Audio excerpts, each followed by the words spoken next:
Hello everyone and welcome back to Old Man Stories.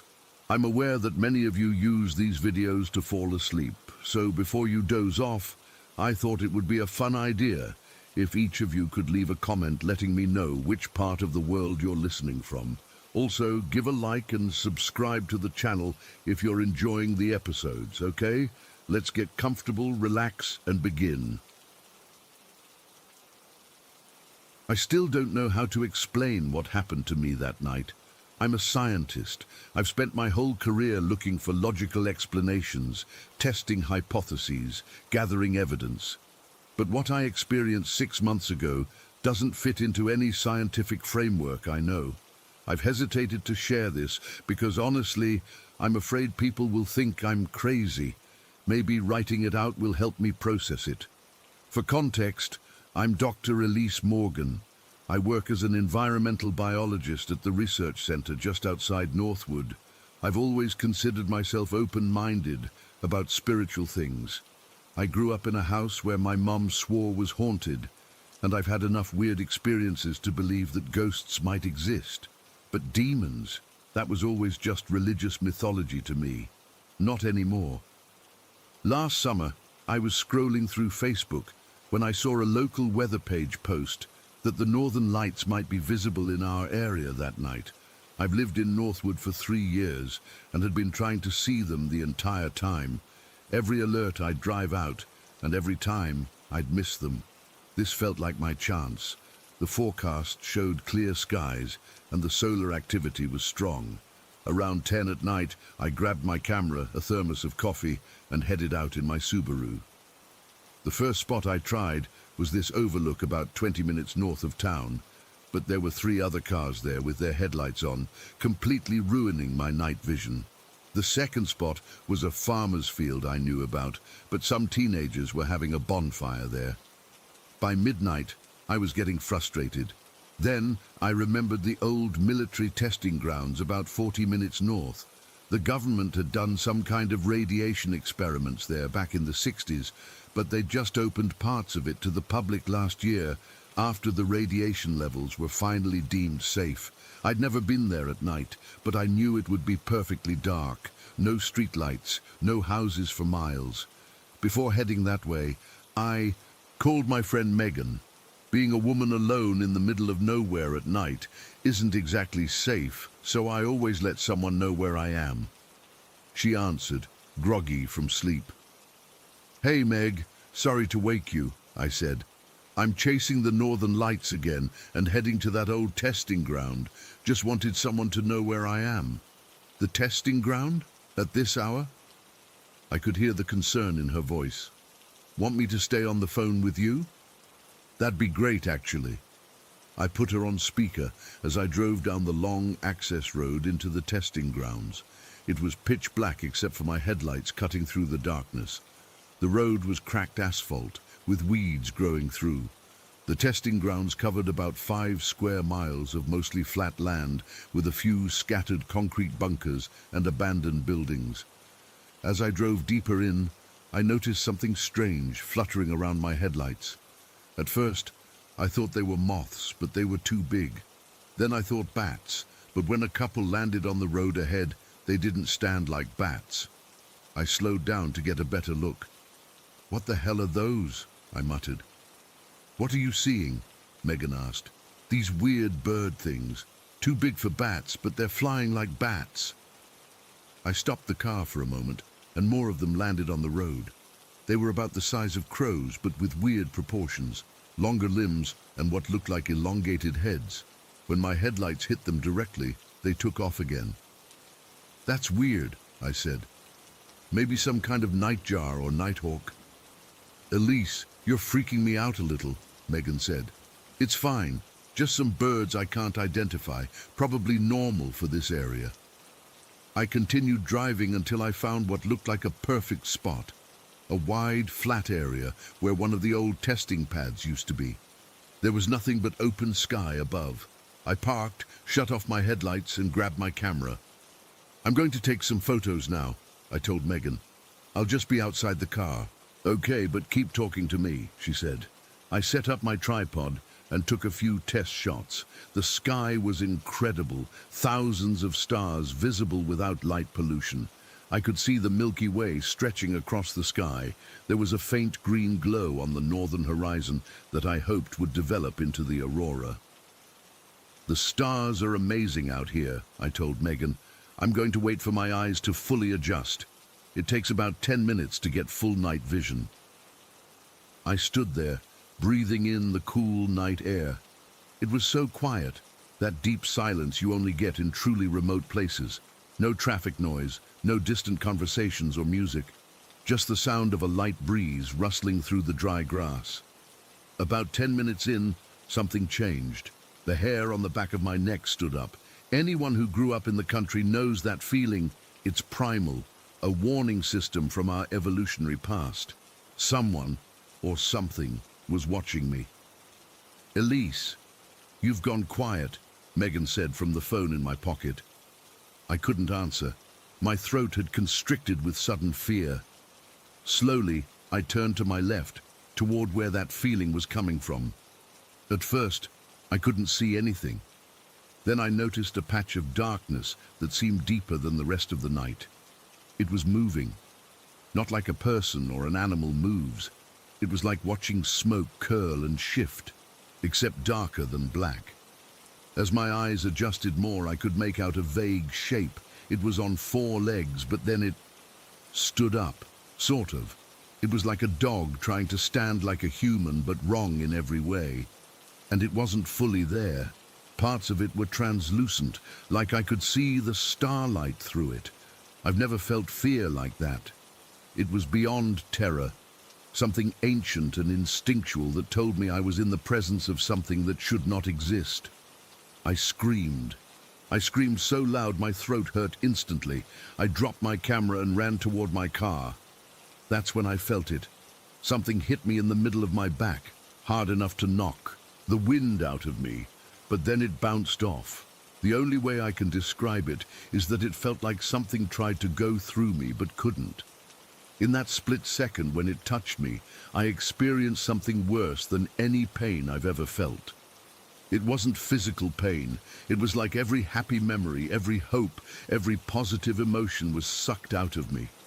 I felt like even if I died, I would never feel happiness again. Like my soul itself was being damaged. I somehow made it to my car, fumbling with the keys, still screaming. I got the door open and threw myself inside, locking it instantly. My hands were shaking so badly I could barely get the key in the ignition. The whole time, I was sobbing and screaming and, this is weird because I'm not religious, praying. Just desperate, incoherent prayers to anything that might help me.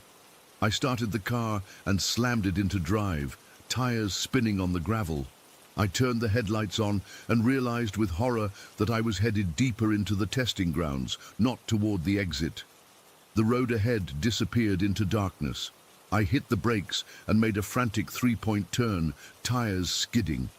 As I drove back in the direction I'd come from, I had to pass the spot where I'd seen that thing. My headlights swept across the area. There was nothing there that I could see, but I didn't slow down to check. I was still making this horrible keening sound, a mix of crying and screaming that I couldn't control. The drive back to the main road felt like it took hours, though it was probably only minutes. I kept checking my rearview mirror, terrified that I'd see that shadow thing following me.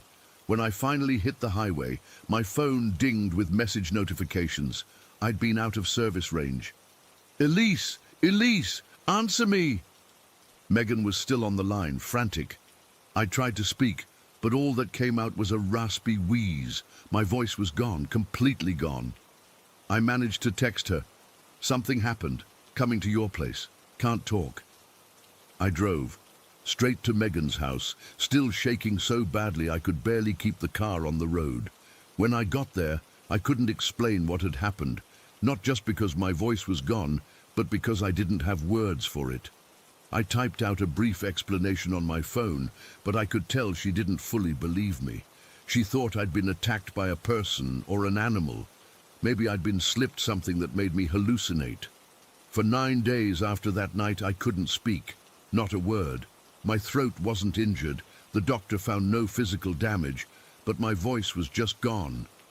I told everyone at work I had laryngitis. I didn't want to explain the truth. The worst part was the sensation on my back. There were no marks, no bruises where that thing had touched me, but for months afterward, I felt a cold line across my spine, like someone had drawn an icy finger from one side to the other. Sometimes I would wake up in the middle of the night feeling like that cold was spreading through my body. It's been 6 months now. My voice came back. The cold sensation has mostly faded, but I'm not the same.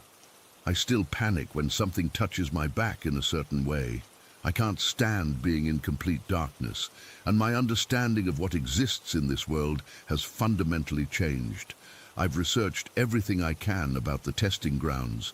There were rumors of strange experiments beyond the radiation testing, psychological experiments, tests with unusual compounds, but nothing that explains what I saw or felt. I've looked into folklore about shadow creatures and demons, but nothing quite matches my experience. I haven't gone back there. I won't ever go back. But sometimes I wonder if part of me is still there. If that thing took something from me that I'll never get back. Or worse, if it left something in me that I don't understand. I'm a scientist. I believe in evidence, in rational explanations, but I know what I experienced, and it wasn't human, wasn't animal, wasn't anything natural. Whatever was at those testing grounds that night shouldn't exist in our world, but it does. And knowing that changes everything. Story 2. I still can't talk about what happened that night in the White Mountains without getting goosebumps. This was back in January of 1991. I was 2 years out of Boston College, working my first real job, when my old roommates called about getting together for a weekend ski trip. We hadn't all been in the same place since graduation, so it seemed like the perfect chance to catch up. My grandfather had this hunting lodge in the White Mountains of New Hampshire. Not a fancy ski chalet or anything. This was a real old-school hunting cabin.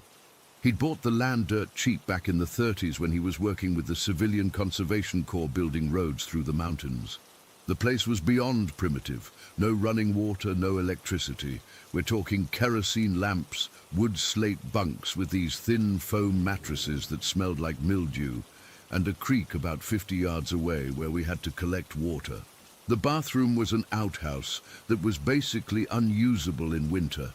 We'd just pee in the snow and use the cabin's wood stove to melt snow for washing up. The plan was simple. 5 of us would drive up Friday after work, spend the weekend skiing and drinking, then head back Sunday afternoon. My old roommates, Dave, Mike, Chris and Terry, were all excited about the trip. None of them had ever been to the lodge before. I told them to prepare for rough conditions, but I don't think they really understood what they were getting into. The drive started off fine. We met at a rest stop off I-93 north of Boston. Dave and Terry came in Dave's minivan, while Mike, Chris and I followed in Chris's Chevy Cavalier. The main highways were clear, but once we turned off onto the state roads, things got dicey. It had snowed earlier that week, and the plows hadn't done a great job on the back roads. By the time we hit the access road to my grandfather's property, it was completely dark. The road wasn't even really a road anymore, just a narrow track through the trees that kept getting harder to follow. The snow was probably 18 inches deep, and the trees on both sides were so laden with snow that they bent over the path, creating this weird snow tunnel that our headlights barely penetrated. The embankments on either side got steeper the further we went, and I started to get nervous. Chris's Cavalier got stuck about a quarter mile from the cabin. We spent nearly an hour trying to dig it out before giving up.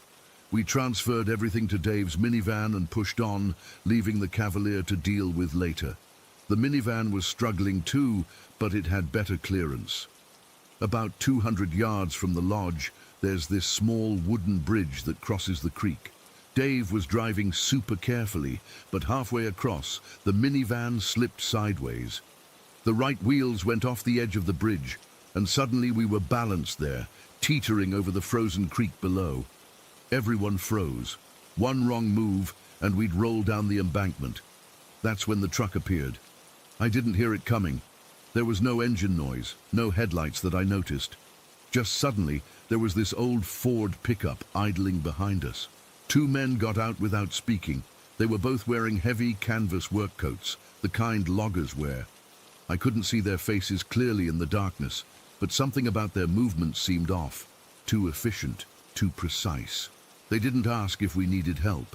They just pulled chains from the truck bed, attached them to the minivan's frame, and started pulling us back onto the bridge.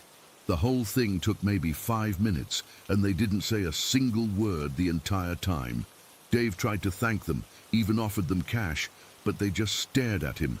Their faces looked blank, not angry or friendly or anything, just empty. Once we were safely on the bridge, they got back in their truck and drove away. No lights, just gone into the darkness. We all felt weird about it, but we were grateful to be safe. We made it to the cabin without further incidents, though I kept looking behind us, half expecting to see the truck following. The cabin was freezing when we arrived. We got the wood stove going, hung up kerosene lamps, and broke out the whiskey while the place warmed up. We spent the evening catching up, laughing about college stories, and planning our ski day for tomorrow. Around midnight, we rolled out our sleeping bags on the bunks and turned in. I woke up at exactly 2:55 a.m. I remember looking at my watch because the sound that woke me was so distinct. Tap, tap, tap. It was rhythmic, precise, like a metronome, like someone tapping the tip of a knife against a glass. Tap, tap, tap. Always with the same interval between sounds. I sat up and looked around. The cabin was dark except for the dim orange glow from the dying embers in the stove. Mike was awake too, sitting up in his bunk. "You hear that?" he whispered. I nodded. The tapping continued. Tap, tap, tap.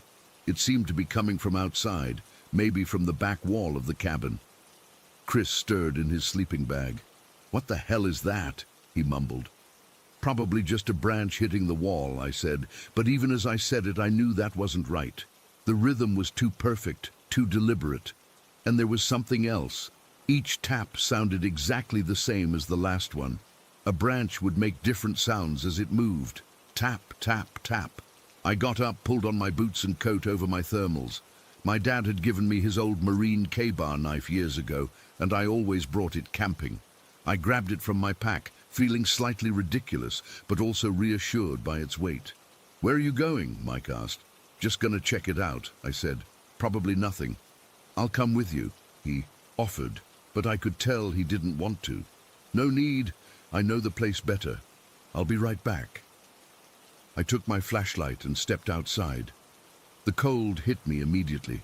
The kind of cold that makes your nostrils stick together when you breathe in. The snow reflected the moonlight, making everything look bluish white. The trees stood black against the sky. There wasn't a breath of wind. Nothing moved, and the tapping had stopped. I stood on the small porch, listening. Nothing. Just that profound silence you only get in the mountains in winter. I swept my flashlight around, seeing our tracks from earlier, the minivan parked about 20 feet away. Everything looked normal. I decided to walk around the cabin to check all sides. The snow was deep, but we'd trampled paths around the building earlier when unloading our gear. I made my way carefully along the side of the cabin, checking for broken branches, loose shutters, anything that might explain the tapping. When I reached the corner of the back wall, something happened that I still can't explain. I was about to turn the corner when a feeling hit me. Pure animal terror. My heart started pounding so hard I could feel it in my throat. My hands went cold and sweaty at the same time. I froze in place. There was nothing there that I could see. No tracks in the snow besides ours from earlier. No movement. But I physically could not make myself take those few steps to see the entire back wall of the cabin. Something was stopping me. Not a physical barrier, but a wall of fear more effective than any fence. I stood there for what felt like forever, my flashlight beam trembling as my hand shook. I tried to force myself forward. I couldn't. My body simply refused. Then I noticed something. The snow around the corner was untouched, pristine, except for one small area right at the base of the wall, which looked smooth, as if something had been resting there. Not footprints, just a smooth depression about 3 feet wide. That's when I heard it again. Tap, tap, tap. But this time, it wasn't coming from the back wall. It was coming from inside the cabin. I ran back to the front door, stumbling through the snow, nearly dropping my knife. I burst back inside to find everyone awake, looking confused. "Did you guys just hear that?" I asked, breathing hard. "Hear what?" Dave asked. "We haven't heard anything since you went outside." But Mike was looking at me strangely. "Your face is white as a sheet," he said. "What happened out there?" I tried to explain the feeling that had come over me, but the words sounded stupid as they came out of my mouth. How do you tell 4 grown men that you were too scared to walk around a corner? That something you couldn't see had paralyzed you with fear? "I think we should check the whole cabin," I said finally. "All of us together." We did a thorough search, 5 grown men moving together through a one-room cabin like scared kids. We found nothing. No explanation for the tapping, no signs that anyone or anything had been there. We went back to our bunks, but nobody slept much. I kept my flashlight and knife next to me, scanning the shadows whenever I heard the cabin creak or settle. The tapping never returned that night. The rest of the weekend passed without incident. We hiked to the nearest resort to ski on Saturday, returning exhausted. Sunday morning, we packed up and left. Some local guys with a tow truck helped us get Chris's car unstuck for $80. We never saw the 2 men in the Ford pickup again. And when I asked at the general store in town if anyone knew who they might be, I just got blank stares. For years afterward, I told myself it was nothing. Weird acoustics in the mountains. An animal under the cabin. My imagination running wild in an unfamiliar place. But there's one thing I've never been able to explain. When we were leaving, I walked around the entire cabin one last time in daylight, forcing myself to check the back wall. There was nothing unusual there, except for that smooth depression in the snow I'd noticed the night before, and directly above it, about 7 feet up the wall, there were 3 small marks in the wood. Fresh marks that hadn't been weathered or aged. 3 perfectly spaced indentations, as if something with a hard, pointed tip had been tapping on the wall. Tap, tap, tap. I never told the others about finding those marks. I didn't go back to the cabin for years after that. When I finally did return, in 1997, I had that same experience of overwhelming dread and anxiety. But that time, I saw what had been watching us. I still can't bring myself to describe what happened. Some nights I wake up at exactly 2:55 a.m., my heart pounding, convinced I can hear tapping on my bedroom wall. 3 precise taps, perfectly spaced, like something letting me know it's still out there. Something that wants me to know it hasn't forgotten me. Story 3.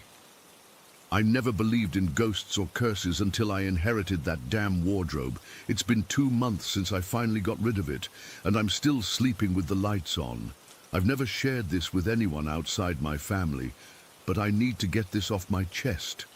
My grandmother passed away last year at 93, and I was tasked with clearing out her farmhouse. Among her possessions was this massive oak wardrobe that had been in our family for generations. I always hated that thing as a kid. Whenever I stayed at Grandma's, she'd put me in the guest room, where it stood like a sentinel in the corner. I swear the damn thing watched me sleep. When I mentioned donating it to Goodwill, my mother nearly had a panic attack. "Don't you dare," she said. "That wardrobe has to stay in the family." When I pressed her about why, she finally told me the story that had been passed down through generations, a story I wish I'd known before I brought that monstrosity into my home. According to my grandmother, the wardrobe originally belonged to her Aunt Meredith in the 1920s. The piece itself was much older, dating back to the Civil War era. The story goes that a Union soldier named James Whitfield had commissioned it specially, with hidden compartments built into the ornate carvings. Before heading to battle, he allegedly hid a small fortune in diamonds inside it, telling only his wife where they were concealed. Whitfield never returned from war, not because he died in battle, but because he was murdered by someone looking for those diamonds. His body was found in his own home, throat slit, the wardrobe torn apart, but apparently not thoroughly enough. The diamonds remained hidden. After his death, the wardrobe changed hands multiple times before ending up with my grandmother's aunt. Each owner reportedly experienced strange phenomena, whispers coming from inside it, scratching sounds at night, items inside being rearranged. My great-great-aunt Meredith claimed the soldier's spirit had actually spoken to her one night in 1932, offering to reveal the location of the diamonds in exchange for another soul to take his place. She refused, of course, but kept the wardrobe, believing it was her duty to prevent anyone else from making a deal with the dead soldier. When I was little, my grandmother told me sanitized versions of these stories, making the wardrobe sound magical rather than terrifying. But my mother filled in the darker details after Grandma's funeral. Like how Meredith's children, including my grandmother, were forbidden from playing near it. My grandmother once disobeyed and claimed she felt ice-cold hands on her shoulders when no one was there. Another time, her brother tried to look for the diamonds and ended up with a 3-inch nail embedded in his palm that shot out from the wood itself. I thought it was all superstitious nonsense, a family tale that had grown more outlandish with each retelling. So I took the wardrobe home, thinking it was just an antique piece of furniture with a colorful history. Boy, was I wrong. The first night after I brought it home, I woke up at 3:15 in the morning to the sound of scratching. Not like mice in the walls, more like fingernails dragging slowly across wood. I got up, convinced some animal had gotten trapped inside the wardrobe, but when I approached it, the scratching stopped. I opened the doors, nothing but my clothes hanging neatly inside. I went back to bed, attributing the sound to the house settling or my imagination running wild after hearing those stories. But then it happened again the next night, and the night after that, always at exactly 3:15. By the fourth night, the scratching had turned into tapping, rhythmic, deliberate tapping that sounded like Morse code. I'm not familiar with Morse code, but it felt like someone was trying to communicate.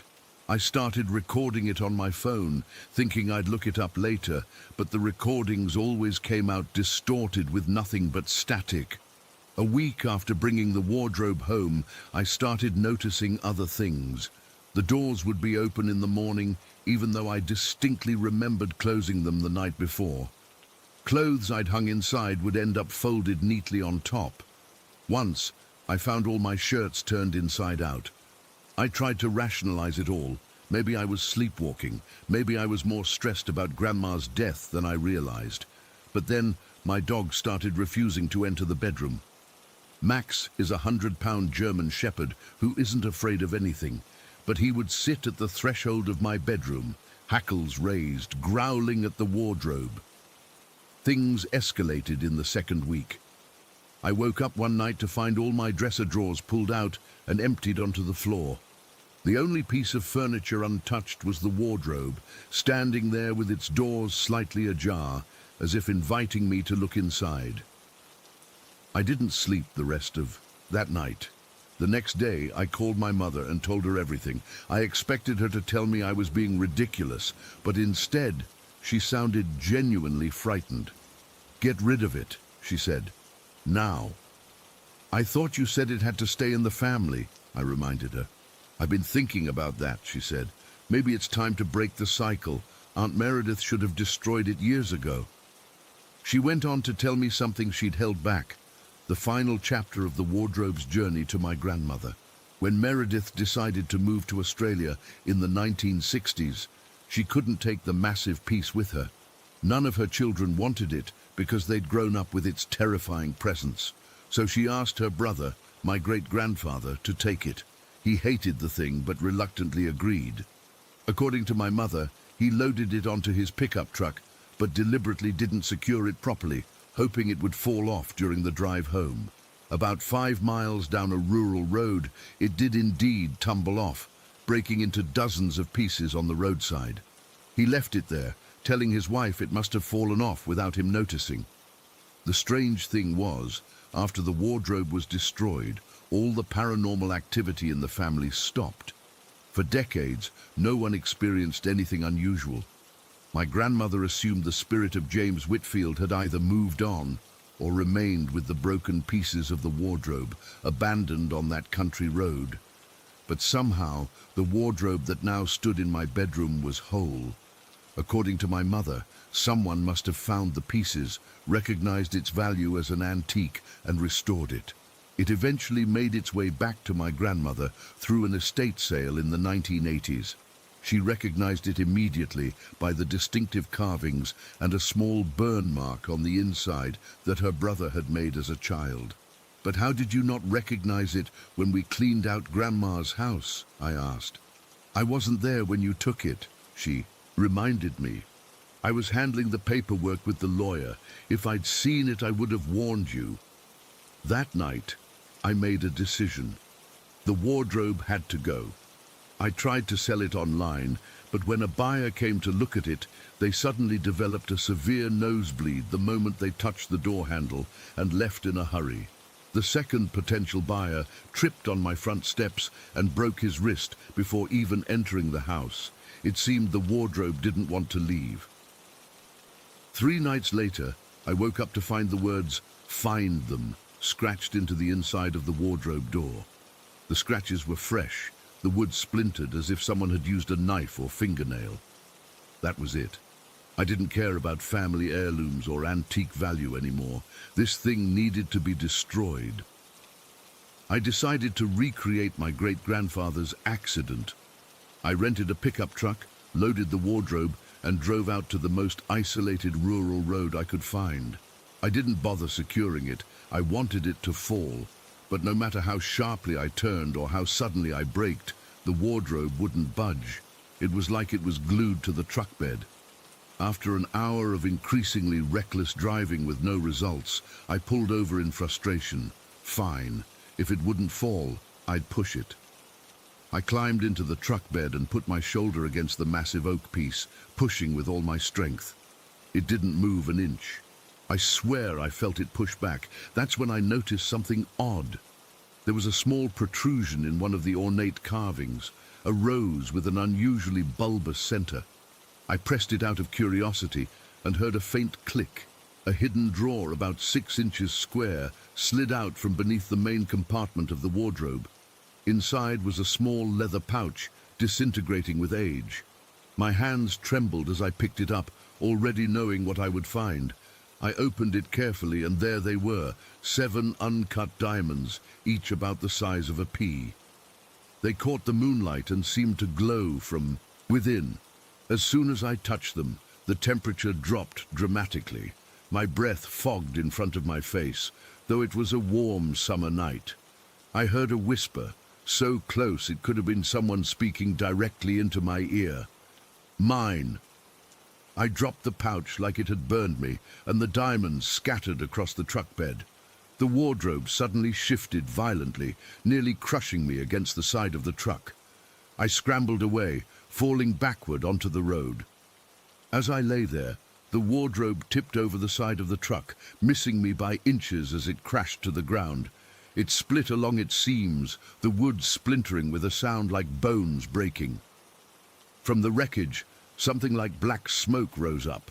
Not actual smoke, but a darkness that seemed to have substance. It hovered for a moment, taking a vaguely human shape before dissipating into the night air. The diamonds, which had fallen with the wardrobe, seemed to glow briefly before going dark. I should have left everything there, should have run away and never looked back. But some stupid part of me couldn't leave those diamonds on the roadside for anyone to find. I knew they were cursed now, knew that James Whitfield's spirit had been bound to them, not the wardrobe. The wardrobe had just been their hiding place. I gathered them up quickly, not touching them directly, but sweeping them into an empty coffee cup from my truck. I drove to the deepest part of Miller's Lake and threw the cup as far as I could into the water. I watched it sink, taking those cursed stones with it. The wardrobe's remains I left by the roadside, too damaged to be restored this time. Since that night I haven't experienced anything paranormal. No scratching, no tapping, no rearranged clothes. But I still can't shake the feeling that something followed me home. Not the soldier, but something else. Something that had been trapped with him all those years. Sometimes in the moment between wakefulness and sleep, I swear I hear a whisper, "Thank you." And I can't decide if that's more or less terrifying than the haunting itself. Story 4. I still can't believe we've only been in this house for 3 months. 3 months that feel like an eternity. I'm writing this at my sister's place because I needed to get away, at least for tonight. I can't sleep there anymore. I just can't. We were so excited when we found the house in Riverside. The market was crazy, and after losing out on 5 different properties, we finally got this one. A 3-bedroom craftsman with a decent yard and good schools for my teenage son, Dylan. The previous owners had moved out quickly for a job relocation. At least that's what our realtor told us. The price was slightly below market value, which should have been my first red flag. But I was just relieved to finally have a place of our own after the divorce. The first week was normal, just unpacking and settling in. I was busy juggling work, taking care of my 9-month-old Ethan and helping Dylan adjust to his new school. I didn't notice anything strange until about 10 days after we moved in.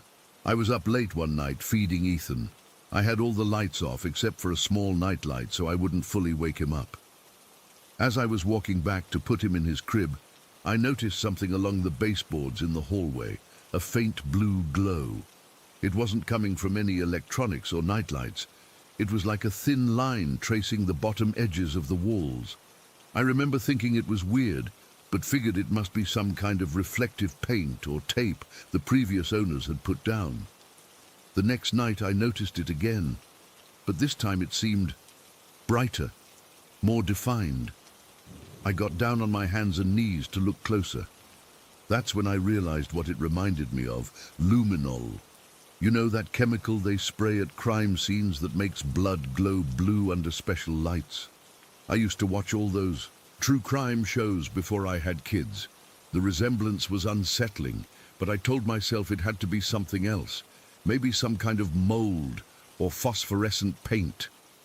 I made a mental note to check it out in daylight, but in the morning, there was nothing there. No residue, no paint, nothing unusual at all about our baseboards. Just normal white trim against beige walls. I probably would have forgotten about it if that had been the only strange thing. But then Ethan started acting different. Only at night though, which made it even creepier. One night, around 2 in the morning, I woke up to check on him. New mom anxiety, you know. When I peeked into his room, I froze. He was still asleep, but he was sitting upright on his knees in the crib. His little body was swaying slightly, and he was making these soft, whimpering sounds. It looked like someone was trying to wake him up or lift him. I rushed over and picked him up, and he immediately settled back down against my chest. This happened 3 more times that week. Always the same. Him sitting up on his knees while still asleep, fussing and crying, as if responding to someone I couldn't see. During the day, he developed this habit of staring at the same corner of the ceiling in our kitchen. I'd have him in his car seat on the counter while I prepared his bottles, and he would twist his little body at this awkward angle, just to stare up at that one spot. His eyes would follow something I couldn't see. Sometimes he'd suddenly break into a huge grin or let out these little baby giggles. Other times, he'd twist his head back and forth, like he was watching someone play peekaboo with him. I mentioned it to my mom when she visited, trying to sound casual. "Babies just do weird things," she said. "Remember how Dylan used to have full conversations with the washing machine? But this felt different. This felt deliberate, like Ethan was interacting with something or someone. Then things started happening to me. I was folding laundry on the couch one afternoon while Ethan napped. I got up to grab something from the kitchen, and as I turned back, I saw what looked like a hand, an adult hand, quickly withdrawing from the top of the couch. Not reaching for anything, just retreating, like someone had been standing there and pulled back when they realized I'd spotted them. I dropped the glass I was holding. It shattered on the floor, and I just stood there, paralyzed. I forced myself to walk around the couch, telling myself it was just a trick of the light or my sleep-deprived brain playing tricks. There was no one there, of course, but the feeling of being watched lingered for hours. A few nights later, I was in my bedroom getting ready for bed when I heard 3 distinct knocks on my door. Not soft taps, but deliberate knocks. "Come in," I called out, assuming it was Dylan. Nothing, no response, no door opening. "Dylan?" I called again, walking over to open the door myself. The hallway was empty. I went downstairs and found Dylan sprawled on the couch, headphones on, completely absorbed in some YouTube video. "Did you just knock on my door?" I asked after getting his attention. "No, I've been down here for like 2 hours. I checked on Ethan. He was sound asleep in his crib. I told myself it must have been the house settling or something falling. Old houses make noises, right? But it wasn't just me experiencing things. My friend Megan came over for coffee one morning and mentioned seeing me walk by the kitchen doorway while she was sitting at the table. "I thought you were heading to the bathroom, but then you came out of the laundry room 2 seconds later. How did you do that?" she asked, laughing. I hadn't moved from the laundry room where I was switching loads.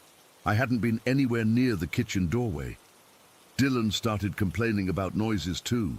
He said he kept hearing someone in house slippers shuffling across the upstairs hallway when he was home alone after school. Our floors are old hardwood, very creaky and loud. You can always hear when someone's walking around upstairs. "It's probably just the wind making the floorboards creak," I suggested, not believing it myself.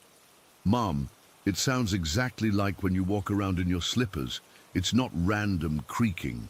Another friend, who came over to help me put together some IKEA furniture, mentioned seeing someone disappear around the corner when she was turning off lights before leaving. I thought it was Dylan, but then I remembered he was at basketball practice, she said, trying to laugh it off. "Your house is playing tricks on me." Last week things escalated. The blue glow along the baseboards was spreading, appearing in more rooms, getting brighter. It was now visible in Ethan's room, tracing a complete outline around the perimeter. The knocking became more frequent, not just on my bedroom door, but on walls, windows, under the floors. Ethan's behavior got worse too. He started waking up screaming, not just sitting up anymore. One night I ran into his room and found him standing in his crib, which he shouldn't be able to do yet, reaching up toward the ceiling with both arms extended, like he wanted someone to pick him up. But the thing that finally broke me happened 2 nights ago. I woke up around 3 in the morning to Ethan's monitor going crazy. He wasn't crying. It was picking up what sounded like static and fragments of whispers. I rushed to his room and found him sitting up, babbling happily at the empty corner. The blue glow along his baseboards was pulsing, getting brighter and dimmer in a rhythm that almost matched his little hands clapping. I grabbed him and backed out of the room. As I turned to leave, I saw a full handprint appear on the window from the inside, a large handprint, much bigger than mine. It glowed with that same blue luminescence, and I swear I could see every detail, the whirls of fingerprints, the lines across the palm. I ran downstairs with Ethan and woke up Dylan. We spent the rest of the night huddled in the living room with all the lights on. In the morning, I called a local historian, pretending I was doing research on the neighborhood. I asked if anything significant had happened at our address. After some hesitation, she told me there had been an incident in 1987. She wouldn't give details over the phone, but suggested I look up old newspaper archives. I went to the library that afternoon. It took some digging, but I found it. 36 years ago, a family of 4 lived in our house. The father had lost his job and was struggling with depression. One night I can't even type it out, but it was bad, really bad. His wife and 2 children, and it happened in what is now Ethan's nursery. The article mentioned that police had used luminol throughout the house during their investigation and were shocked by how extensively it reacted. The case became somewhat famous locally because of the detective's quote, "In 20 years on the force, I've never seen luminol light up a crime scene like this one. It was like the whole place was glowing blue. I'm staying at my sister's tonight. Tomorrow I'm calling a realtor. I don't care if we lose money on the house. I don't care about breaking our lease. I'm not bringing my children back there." Because last night, as we were packing some overnight bags to leave, Dylan stopped suddenly and asked, "Mom, did you hear that?" I hadn't heard anything. "What?" I asked. "Someone just whispered, 'Please don't go,' right in my ear." And Ethan, who was in my arms, turned his head and smiled at the empty space beside Dylan. Then he reached out his little hand, like he was trying to touch someone's face. I haven't told Dylan what I found at the library. I don't want to scare him more than he already is. But I know we can't stay there, not with whatever is reaching for my baby in the night, not with the blue glow that's getting brighter every day, not with the whispers and the handprints and the knocking. I don't know if I believe in ghosts or demons or whatever this is, but I know what I've seen. I know what my baby has seen. And I know we need to get out before whatever happened 36 years ago somehow happens again. Story 5. I'm still trying to wrap my head around everything that happened. It's been 3 weeks since I moved out of that house, and I still wake up in cold sweats, thinking I can hear that damn tapping on my window. I figured writing this all down might help me process it, and maybe someone here has experienced something similar and can tell me I'm not going crazy. About 8 months ago, my friend Mark and I found this rental house on Maple Drive. It was an old Victorian built in 1902 according to the property records, and the rent was suspiciously cheap for the size and location. But we were both broke after finishing college, so we didn't ask too many questions. The landlord seemed nice enough, an older guy who inherited the place from his uncle and just wanted responsible tenants. He mentioned the house needed some TLC, but was structurally sound. The first couple weeks were uneventful. The house had some quirks, creaky floorboards, doors that wouldn't stay closed, and this weird layout with random crawl spaces that extended under parts of the yard and driveway. I just figured it was typical old house stuff. Mark and I split the main floor bedrooms, and we planned to eventually fix up the basement as a hangout area once we saved up some money. About a month in, Mark mentioned hearing voices downstairs while he was trying to sleep. I brushed it off. The walls were thin, and I thought maybe he was hearing the TV I sometimes left on low volume. But then I started hearing them too. Not clear conversations, just murmurs that seemed to come from empty rooms. They were always just quiet enough that you couldn't quite make out what was being said. I remember the first time I couldn't explain it away. I was home alone, sitting in the living room reading. Mark was at work, and suddenly I heard someone cough, 3 distinct coughs coming from the basement. It wasn't muffled or distant. It sounded like someone was down there clearing their throat. My blood ran cold. I called out, thinking maybe Mark had come home early but got no response. I grabbed the shotgun I keep for home protection, locked myself in my bedroom, and called Mark in a panic. He was definitely still at work and promised to come home immediately. I stayed locked in that room for 45 minutes until he arrived, gun trained on my door the entire time. We searched the entire house together, including all those weird crawl spaces. Nothing, no signs of entry, no one hiding anywhere. That's when things started escalating. My dog, Luna, began acting strange. She's a lab mix, super chill, never barks at nothing. But in that house, she would suddenly stand at attention, staring into empty corners, her hackles raised, growling low in her throat. Sometimes she'd refuse to enter certain rooms, especially the basement. I'd have to carry her down if I needed to do laundry. Mark was affected the worst. He started having trouble sleeping, claiming he could hear whispers right next to his ear when he was trying to fall asleep. He installed a white noise machine, but it didn't help. After a few months, he was a completely different person, jumpy, irritable, with dark circles under his eyes. He started sleeping on the couch most nights, saying his room felt wrong. One night in January, I was up late working on my laptop. Around 2 in the morning, I heard this tapping on my bedroom window. Tap, tap, tap. Pause. Tap, tap, tap. Like someone using their fingernail on the glass, in a perfect rhythm. My window faces the backyard, and my room is on the 2nd floor. There's no way anyone could reach it without a ladder. I pulled back the curtain, expecting to see a tree branch or something, but there was nothing there. Just darkness. As soon as I turned on my bedside lamp, the tapping stopped. I convinced myself it was just the house settling or maybe sleet hitting the window, even though it wasn't forecasted to rain or snow. I tried to go back to work, but about 20 minutes later, it started again. Tap, tap, tap. Pause. Tap, tap, tap. This time, I left the light on and pulled back the curtain again. Nothing. The tapping continued even with the curtain open and the light on, like whatever was causing it didn't care about being seen anymore. I woke up Mark, and he heard it too. We stood there watching the window for almost an hour as the tapping continued, perfectly rhythmic, never speeding up or slowing down. We checked outside with flashlights, looked at the roof, checked for loose gutters or shingles. Nothing could explain it. The tapping continued for 3 nights straight. I barely slept. On the 3rd night, I called my friend Jake, who works in construction, thinking maybe there was some structural explanation. He came over around midnight, and we waited for the tapping to start. It never did, not while he was there.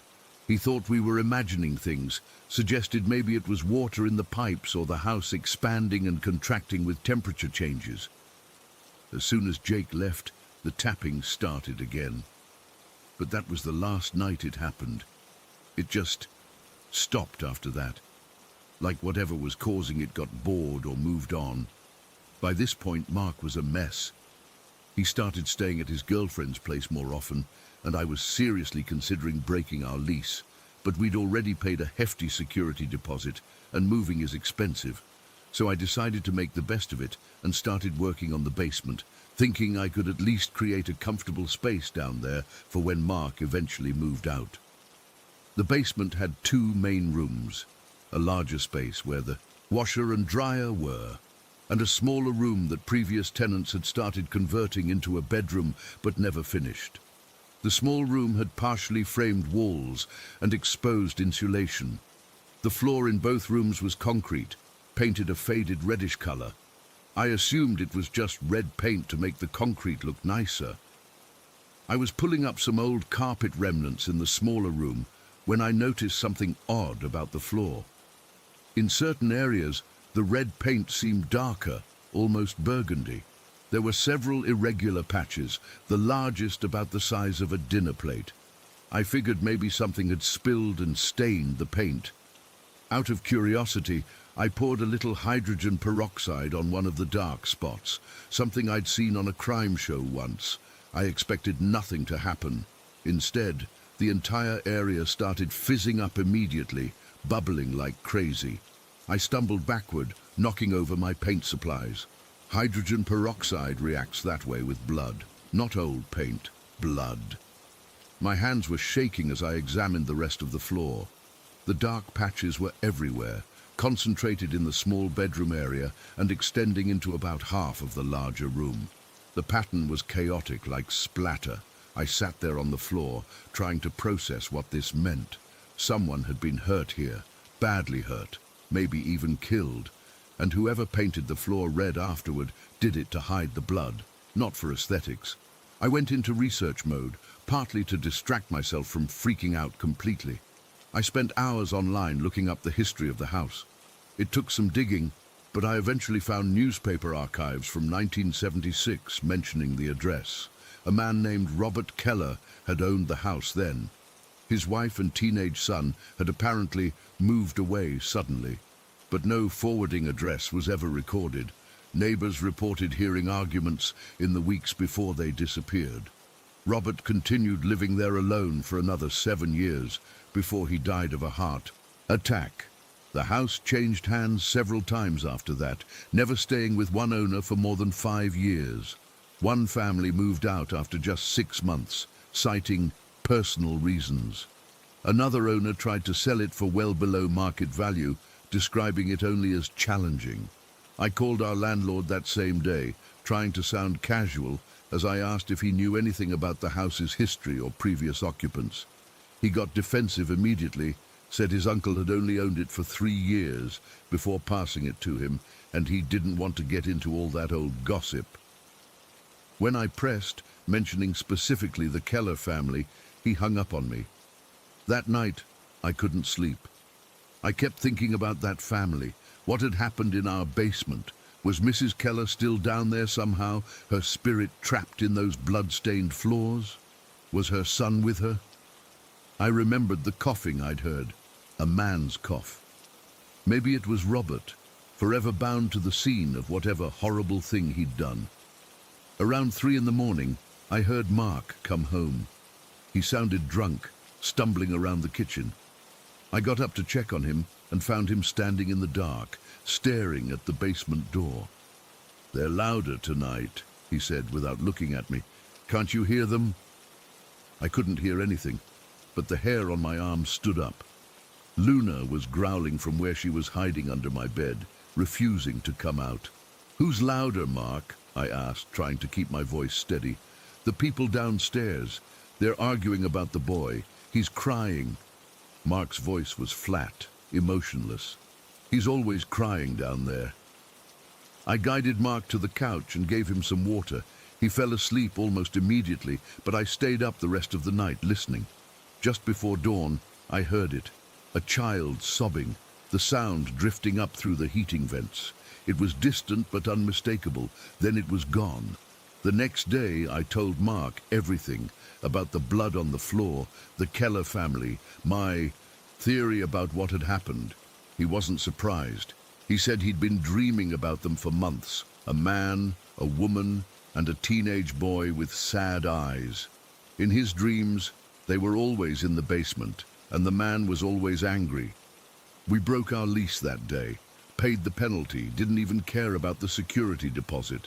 I left most of my furniture, only taking what would fit in my car. Mark moved in with his girlfriend. Luna hasn't growled at shadows since. I drive by sometimes, can't help myself. There's a new family living there now. I've thought about warning them, but what would I say? "Hey, I think a man murdered his family in your basement 40 years ago, and now they're haunting the place. But I still wake up hearing that tapping sometimes. Tap, tap, tap. And I can't shake the feeling that whatever was in that house wanted us to know what happened there. It wanted someone to remember." Story 6. I still get goosebumps thinking about what happened last month. I've always been skeptical about ghost stories and supernatural stuff, but after what my mum and I experienced at Manchester Memorial Hospital, I don't know what to believe anymore. It was a Tuesday afternoon around 2 o'clock. My mum had been struggling with arthritis pain, and her doctor had prescribed a new medication that we needed to pick up from the hospital pharmacy. The day was completely normal, sunny even. Nothing about it felt off or strange. That's what makes this whole thing even more disturbing. We got to the hospital and found parking in the main lot. The place was busy as usual, with people coming and going, nurses rushing between departments, and that distinct hospital smell of disinfectant hanging in the air. After picking up Mom's prescription, she needed to use the restroom before our drive home. The pharmacy was on the first floor, and the nearest bathroom was down the hallway past the operation. Waiting room. I remember the layout so clearly now. The bathroom had 6 stalls, 3 on each side with sinks in the middle. When we walked in, there were a couple of other women washing their hands. Mum went into a stall on the right side while I waited near the door, scrolling through my phone. That's when they came in. An elderly woman using a metal walker and a younger woman who I assumed was either her daughter or caretaker. The elderly woman moved slowly, hunched over her walker. She had thin white hair pulled back in a loose bun and wore a pale blue cardigan over a floral dress. I remember thinking the cardigan looked handmade. It had that distinct pattern you see in hand-knitted items. Her walker was one of those standard hospital-issue ones, grey metal with the rubber feet on the bottom, and it made that distinctive scraping sound against the tile floor. The younger woman, probably in her 40s with shoulder-length brown hair, guided her toward the handicap stall at the far end. I noticed how patient she was, speaking softly to the elderly woman, saying something like, "Take your time, we're not in a rush." It was an ordinary, everyday scene you'd see in any public restroom. The younger woman helped the elderly lady into the handicap stall and closed the door. Then she stood outside, waiting for a minute or two before saying through the door, "I'm going to step out to make a quick call. I'll be right back, okay?" I heard a faint "okay" from inside the stall. The younger woman walked past me with a polite smile and left the bathroom. By this time, my mom had finished and was washing her hands at the sink. Another woman, middle-aged with red hair, entered and used one of the stalls on the left side. We decided to touch up our makeup while waiting for the elderly woman to finish, figuring it might take her a while. My mom always carries a small makeup bag in her purse. I remember applying lip gloss while Mom fixed her foundation. 5 minutes passed, then 10. The red-haired woman finished, washed her hands, and was about to leave when she paused, looking at the handicap stall. "Has that lady been in there a long time?" she asked, sounding concerned. My mom nodded. "Yes, about 10 minutes now. Her caretaker stepped out." "Maybe we should check if she's okay," the woman suggested. "Sometimes elderly people fall and can't get up." Mom agreed and approached the handicap stall. She knocked gently on the door. "Ma'am, are you all right in there?" No response. She knocked again, louder this time. "Hello?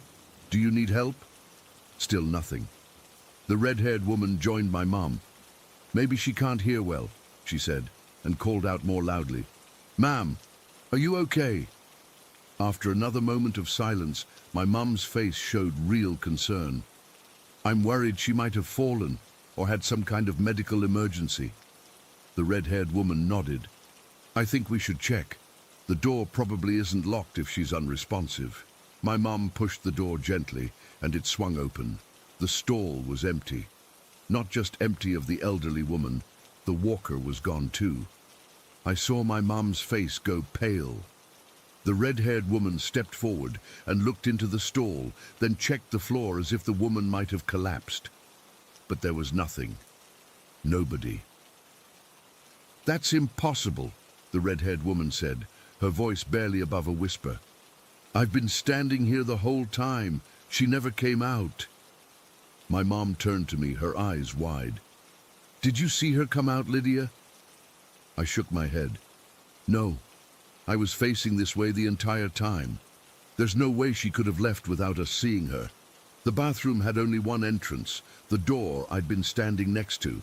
The handicap stall was completely enclosed, full walls on both sides reaching from floor to ceiling, unlike the other partial stalls. There were no windows, no other exits, nowhere for an elderly woman with a walker to disappear to. The three of us stood there in stunned silence. The red-haired woman was the first to speak. "Maybe we're confused. Maybe she did come out and we just didn't notice." But that made no sense. The bathroom wasn't crowded, just the three of us. And an elderly woman with a walker makes noise. She couldn't have silently slipped past us. Mom looked under all the stalls to make sure the woman hadn't moved to a different one. Nothing. We checked every corner of that bathroom. Nothing. "What about her caretaker?" the red-haired woman asked. "She should be coming back." We decided to wait. My mom and I sat on the small bench near the entrance while the red-haired woman left, clearly unsettled. 5 more minutes passed. 10. The caretaker never returned. Finally, my mom said, Let's go. This is too weird. As we walked back to the car, we tried to rationalize what had happened. Maybe there was another exit we didn't see. But we both knew the layout of that bathroom. One door in, one door out. Maybe the woman had recovered suddenly and moved quickly, but that didn't explain the missing walker. It was the walker that really got to me. People don't just vanish. I could almost convince myself I'd somehow missed seeing her leave. But a solid metal walker doesn't just disappear. It makes noise. It takes up space. It's real. I remember sitting in the car, my hands shaking as I tried to start the engine. Mom was silent, staring straight ahead. "What just happened?" I finally asked. She shook her head slowly. "I don't know, Lydia. I really don't know." On the drive home, we started considering explanations we wouldn't normally entertain. "Do you think—" I hesitated, feeling silly even saying it. "Do you think we saw a ghost?" My mom didn't laugh like I expected. "In broad daylight? In a crowded hospital? But what else could it be?" She didn't have an answer. "What keeps bothering me is the walker. I've heard stories about ghost sightings, and people always mention that spirits appear with clothes on, which logically shouldn't happen if clothes are physical objects. But a walker? That's different. It's not something that's part of you like clothes might be considered. It's a separate physical metal object. When we got home, I immediately went online and started researching Manchester Memorial Hospital. What I found sent chills down my spine. The hospital was built in the 1970s, but before that, the land had been part of an elder care facility that was demolished to make way for the new hospital. Could there be a connection? I also looked into ghost sightings in hospitals. Turns out they're more common than you'd think. Medical staff often report strange occurrences, equipment moving, call buttons being pressed in empty rooms, the sound of footsteps when nobody's there. But a full apparition in the middle of the day, witnessed by multiple people. That seemed rare. Mom and I discussed it every day for a week afterward. We went through every possible explanation. Could the elderly woman have been in a different stall? No, we checked them all. Could she have left while we weren't looking? Impossible. I was facing the door the entire time. Could the caretaker have come back and helped her out quickly? No, the caretaker never returned. My mom even called the hospital to ask if they had security cameras in the hallway outside the bathroom. They did, but when she tried to explain why she wanted to see the footage, the administrator thought she was crazy and refused. What haunts me most is the normalcy of it all. This wasn't at midnight in an abandoned building during a storm. This was 2 o'clock on a Tuesday in a busy hospital. People were everywhere. The sun was shining. Everything was normal except for this one impossible thing. Sometimes I wonder about the caretaker. Was she real? Did she know what would happen? Or was she just as confused when she returned to find the elderly woman gone? Did she search the hospital frantically? Did she call security? Or was she part of it somehow, whatever it was? It's been a month now, and I still don't have answers. I've told a few close friends, but I can see the skepticism in their eyes. I don't blame them. If someone had told me this story before it happened, I wouldn't have believed it either. But my mom and I know what we saw, and more importantly, what we didn't see. An elderly woman and her walker entered that bathroom stall and never came out. There was nowhere for her to go, no way for her to leave unnoticed. Sometimes when I close my eyes at night, I see her face, gentle, lined with age, completely ordinary. And I wonder who she was. Is she trying to find her way home? Is she lost? Or has she been at Manchester Memorial all along, walking those hallways unseen until, for whatever reason, she chose to let us see her that day? I don't know if I'll ever go back to that hospital, and if I do, I definitely won't be using that bathroom. Some things you just can't explain, and maybe it's better not to try. But I know what I saw, and I know what I didn't see, and both are equally impossible. Story 7. I've never been the type to believe in ghosts or supernatural stuff. I'm the guy who rolls his eyes at ghost hunting shows and explains away every paranormal video on YouTube. But what happened in my house 3 weeks ago has completely changed how I see the world. I still don't have a rational explanation, and honestly, I'm not sure I want one. It started on a Tuesday morning in early July. I woke up feeling rested, had my coffee, and was getting ready for work when I noticed the light in my bathroom doing something strange. It's one of those LED fixtures with adjustable color temperature, but I never change it from the neutral white setting. That morning, it was giving off this warm amber glow.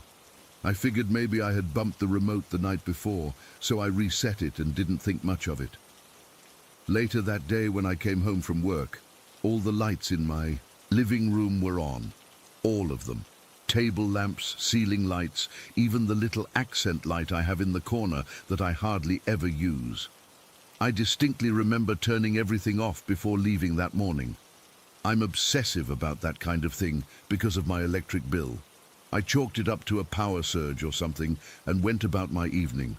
I live alone in this modest 3-bedroom house in Westfield that I bought last year after my divorce. It's a typical suburban place built in the 90s, nothing special or historic about it. No one died here as far as I know. I've always felt comfortable and safe in this house, until that day. That night, I was watching TV when the kitchen light flicked on by itself. I saw it happen from the corner of my eye. The switch physically moved from the down position to the up position. I wasn't scared yet, just confused. I got up, turned it off, and checked the wiring around the switch, thinking maybe it was loose. Everything looked normal. I went to bed around 11, and that's when things got weird. I was lying there, almost asleep, when I felt something brush against my arm. It was like someone had run their fingertips very lightly over my skin. I shot up and turned on the light, but of course no one was there. I convinced myself it was just my imagination, or maybe a draft from the AC vent above my bed. I turned the light off and tried to sleep again. That's when I felt it more distinctly, a pressure on the mattress beside me, like someone sitting down. I could actually see the depression in the mattress. My heart was pounding, but I still wasn't terrified, more like fascinated. I know that sounds crazy, but I'm just being honest about how I felt. I've always been the curious type. "Is someone there?" I asked out loud, feeling slightly ridiculous. Nothing happened for a moment, then I felt the strangest sensation, like fingers running through my hair, not roughly, but almost affectionately. I froze, not knowing how to react. Part of me wanted to jump out of bed and run, but another part was just so intrigued by what was happening. The touching continued. It moved from my hair to my chest, then down my stomach. I know how this sounds, but it wasn't threatening at first. It was almost pleasant, like someone who knew exactly how I like to be touched. I know that's weird to admit, but I'm trying to be completely honest about what happened.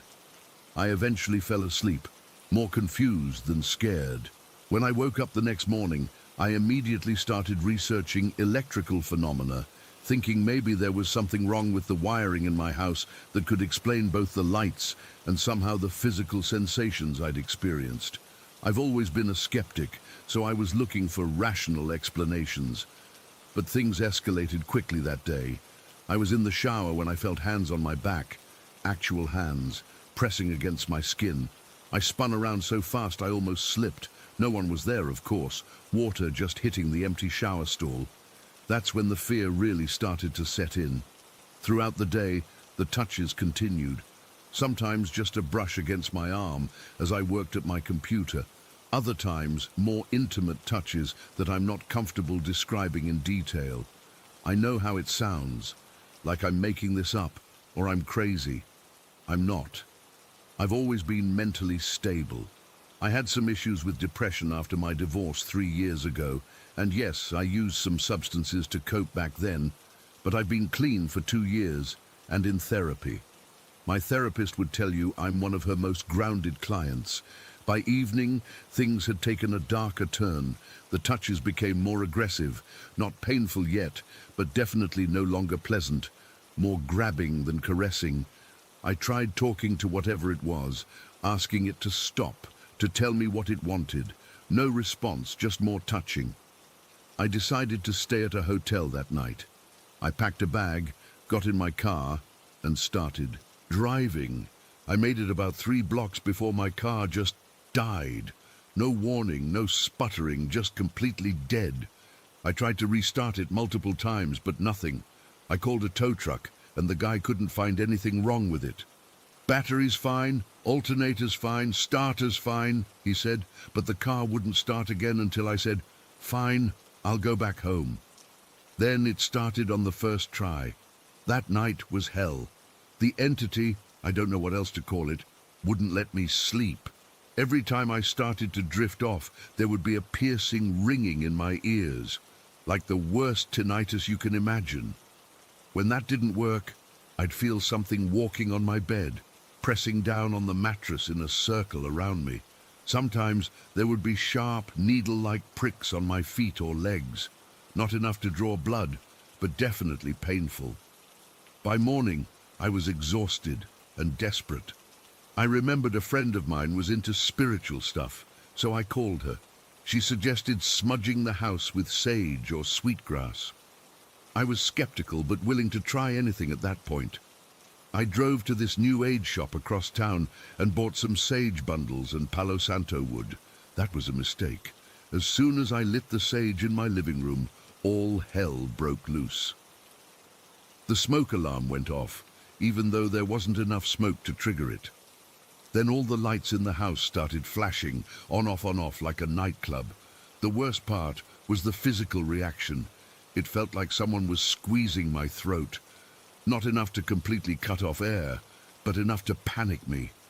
I dropped the sage and ran outside, gasping for breath.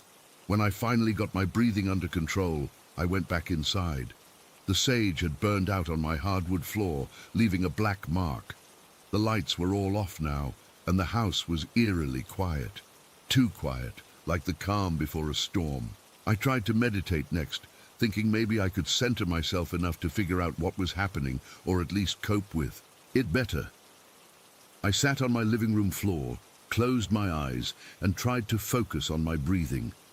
Almost immediately, I felt a shock on the bottoms of both feet, like I'd stepped on a live wire. I yelped and jumped up.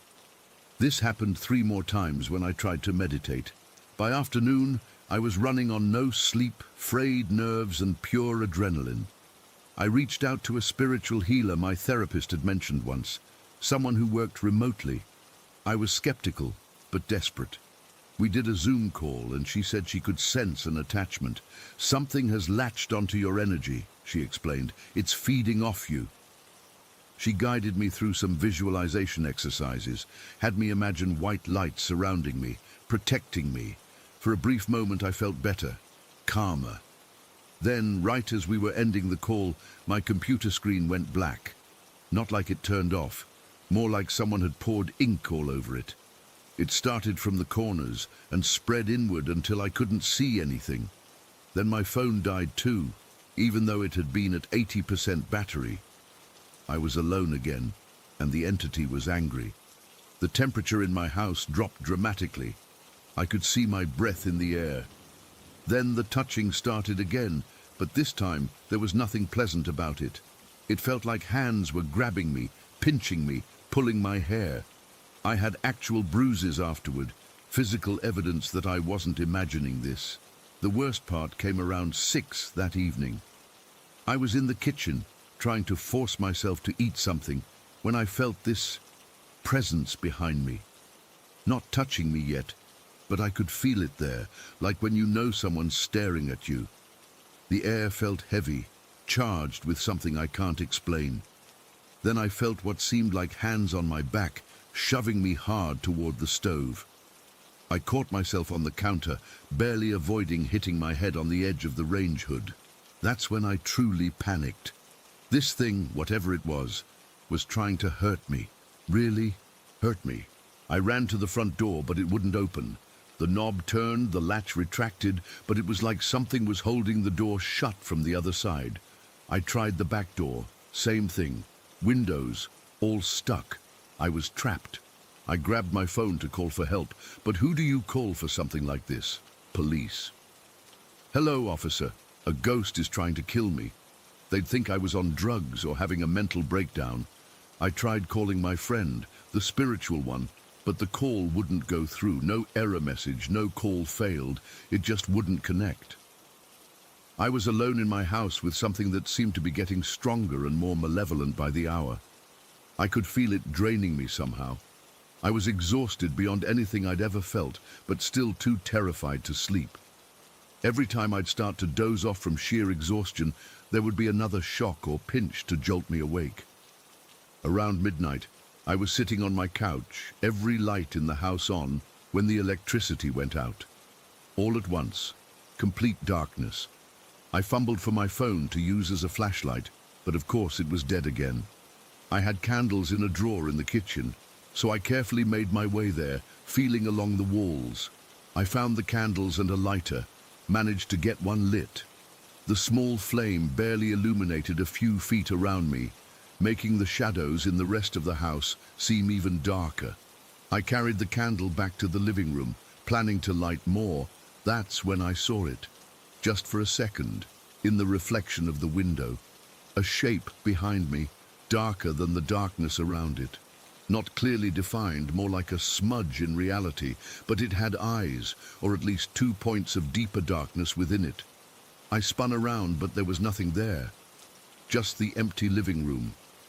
I backed up against the wall, holding the candle out like a weapon, though what good it would do, I had no idea. "What do you want?" I shouted, my voice cracking with fear and exhaustion. "Why are you doing this?" No answer, of course. Just the oppressive silence and the feeling of being watched from every corner of my own home. Then the candle went out. Not like it was blown out. The flame didn't flicker or bend. It just vanished, as if someone had turned off a light switch. And in that moment of complete darkness, I felt breath on the back of my neck. Hot, moist breath, when I was standing with my back against a wall. I don't remember much after that. I think I passed out from fear or exhaustion or both. I woke up on my living room floor as sunlight was streaming through the windows. The electricity was back on. My phone was charged and working. The doors opened normally. But I know it's not over. I can still feel it watching me sometimes. The lights still flicker occasionally. And at night, when I'm trying to sleep, I feel the mattress depressed beside me, like someone sitting down. I don't know what this thing is, or why it chose me. I don't know if it's a ghost or a demon or something else entirely. All I know is that it's real. It's in my house, and it seems to be getting stronger. I'm writing this from a coffee shop because I'm too scared to be alone in my house right now, but eventually I'll have to go back. It's my home, and somehow I know it would follow me even if I moved. If anyone has experienced anything like this or knows what I'm dealing with, please help. I don't know how much longer I can go on like this. Story 8. I still can't believe I'm finally writing this down. I've told bits and pieces to friends over the years, but I've never shared the full extent of what happened in my childhood home. I guess part of me was afraid people would think I was crazy or making things up for attention. But I need to get this off my chest. I grew up in this massive old farmhouse in rural Pennsylvania that's been in my family since it was built in 1903. My great-great-grandfather built it himself, and it's stayed in our family ever since. It's one of those houses with creaky wooden floors, high ceilings, and way too many rooms for a modern family. Mom always said it had character, which I guess is a nice way of saying it was kind of falling apart in places. The first time I noticed something wasn't quite right, I was around 12. I was doing homework in my bedroom when I heard someone clearly call my name, Olivia, from down the hall. It wasn't a whisper or anything subtle. It sounded exactly like my mom's voice. I remember getting up and walking to the kitchen, asking her what she wanted, only to find her on the phone with her back to me. When she turned around and saw me standing there, she covered the receiver and asked what I needed. When I told her I was responding to her calling me, she looked confused and said she hadn't called for me at all. I brushed it off as my imagination at first, but then it kept happening. Different voices, sometimes male, sometimes female, calling my name from different parts of the house. Always when I was alone, and always sounding exactly like someone I knew. My brother Jake started experiencing things around the same time. His room was across the hall from mine, and he'd wake up in the middle of the night feeling someone sitting on his bed. He said it felt like a woman's hand rubbing his back, like Mom used to do when we were sick, except when he'd turn around, no one would be there. The first few times it happened, he ran screaming into my parents' room. After a while, he just got used to it. The creepiest thing we both saw was this man at the top of the stairs. Not every day, but often enough that we weren't surprised by it anymore. He was tall and thin, always wearing what looked like old work clothes. The kind of outfit you'd see in photos from the early 1900s. He never moved or said anything, just stood there watching us. If we tried to go upstairs while he was there, he'd vanish as we got closer. There was this one day in particular, I must have been 13 at this point, that still gives me goosebumps thinking about it. Jake and I were being silly, making faces in this big mirror at the bottom of the stairs. You know how kids are, just trying to make each other laugh with the stupidest expressions possible. We were completely absorbed in our game when suddenly, out of nowhere, a single boot appeared on the third step of the staircase. Not like it fell, like it materialized. 1 second the step was empty, and the next there was this old, worn leather boot sitting there. Jake saw it too. We both froze mid-face and stared at it. Neither of us touched it. After maybe 30 seconds, it disappeared again, right before our eyes. We ran outside and refused to come back in until our parents got home from grocery shopping. My parents never really acknowledged anything weird happening in the house. If we told them about something, they'd just smile and say, "That's just the house settling," or "Old houses make noises." But the thing is, it wasn't just noises. I'd be alone in my room and hear full conversations happening downstairs. Multiple voices talking over each other like there was a dinner party going on. But when I'd go down to check, the rooms would be empty. I could never quite make out what they were saying.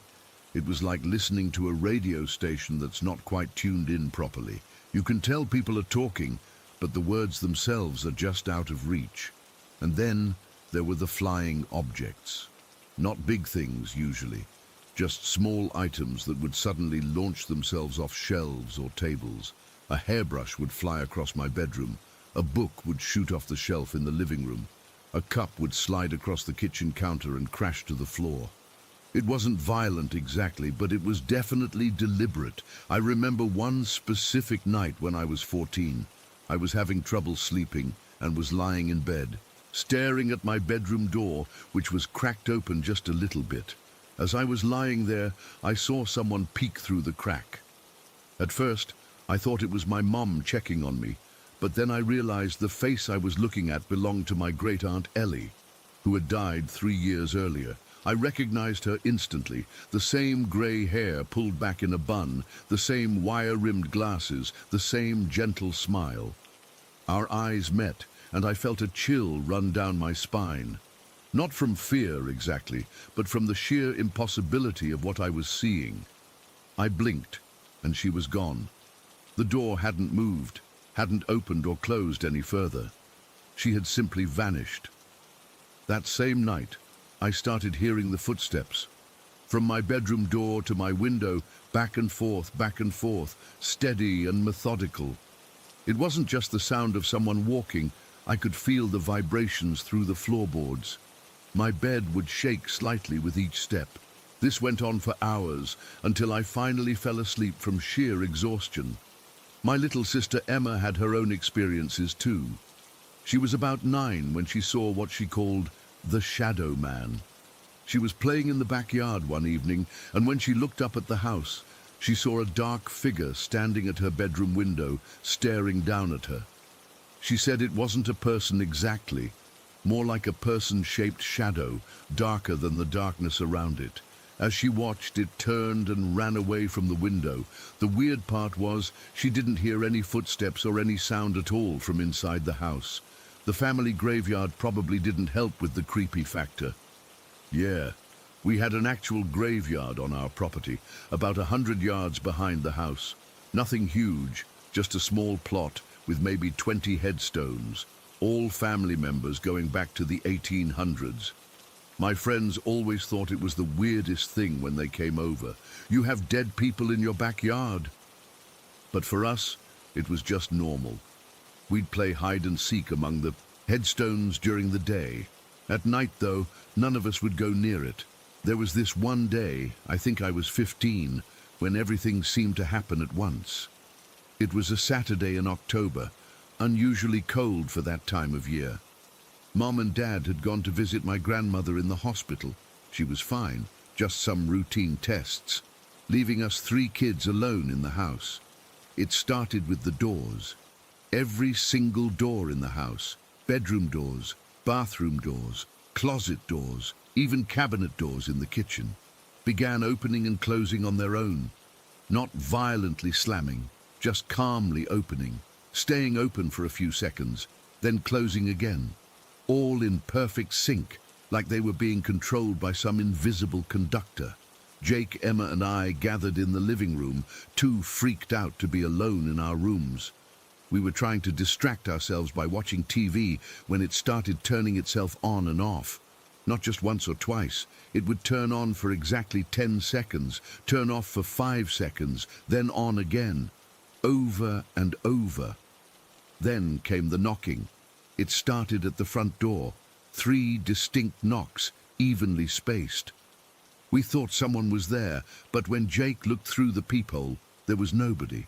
The knocking moved to the back door, then the side door, then started going around the walls of the living room where we were sitting. It was like something was circling us, knocking on each wall as it passed. The temperature in the room dropped dramatically. I could see my breath forming little clouds in front of my face. Emma started crying, and I pulled her closer to me on the couch. Jake, trying to be brave as the older brother, got up to check the thermostat, but before he could reach it, every light in the house went out. In the sudden darkness, I heard whispering. Multiple voices coming from all around us, not threatening exactly, but insistent, like they were trying to tell us something important. I couldn't make out the words, just the urgent tone. And then, in the middle of the living room, I saw them. Shadowy figures, maybe 5 or 6 of them, forming a circle around us. They weren't solid. I could see through them to the walls behind, but they were definitely human-shaped. They stood completely still, just watching us. I wasn't scared, which was the strangest part. Somehow, I knew they weren't going to hurt us. I felt like I recognized them, even though I couldn't see their faces clearly. There was something familiar about the way they stood, the shapes of their bodies. "It's okay," I said to Emma and Jake. I think it's family." As soon as I said those words, the figures seemed to relax. The whispering stopped. One by one, they faded away until only one remained, the tallest one standing directly in front of me. It raised its hand, as if in greeting or farewell, and then it too disappeared. The lights came back on. The temperature returned to normal. The TV resumed playing like nothing had happened. When we checked the house, all the doors were closed. It was as if the past hour had never happened, except that the 3 of us had witnessed it together. When our parents came home, we tried to tell them what had happened, but they just exchanged that look they always did when we talked about the weird stuff.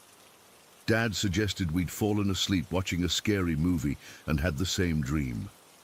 Mum said the power had probably gone out briefly and our imaginations had run wild, but we knew what we'd seen. And after that day, things actually calmed down in the house.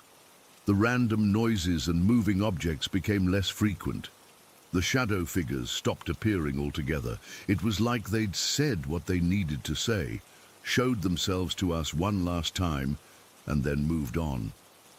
I still live in that house today. My parents signed it over to me when they retired to Florida. Jake and Emma both moved away for college and never came back to live here, though they visit for holidays.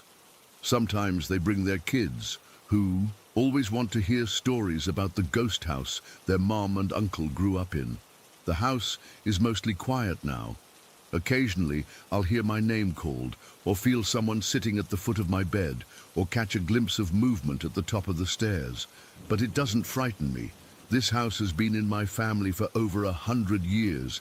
I figure the people I see and hear are just ancestors, checking in on the latest generation, making sure we're taking care of their home, their family after all, and family looks out for each other, even after death. Story 9.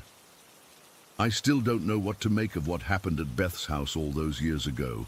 I was 16 at the time, and it's been over a decade, but I remember every detail like it was yesterday.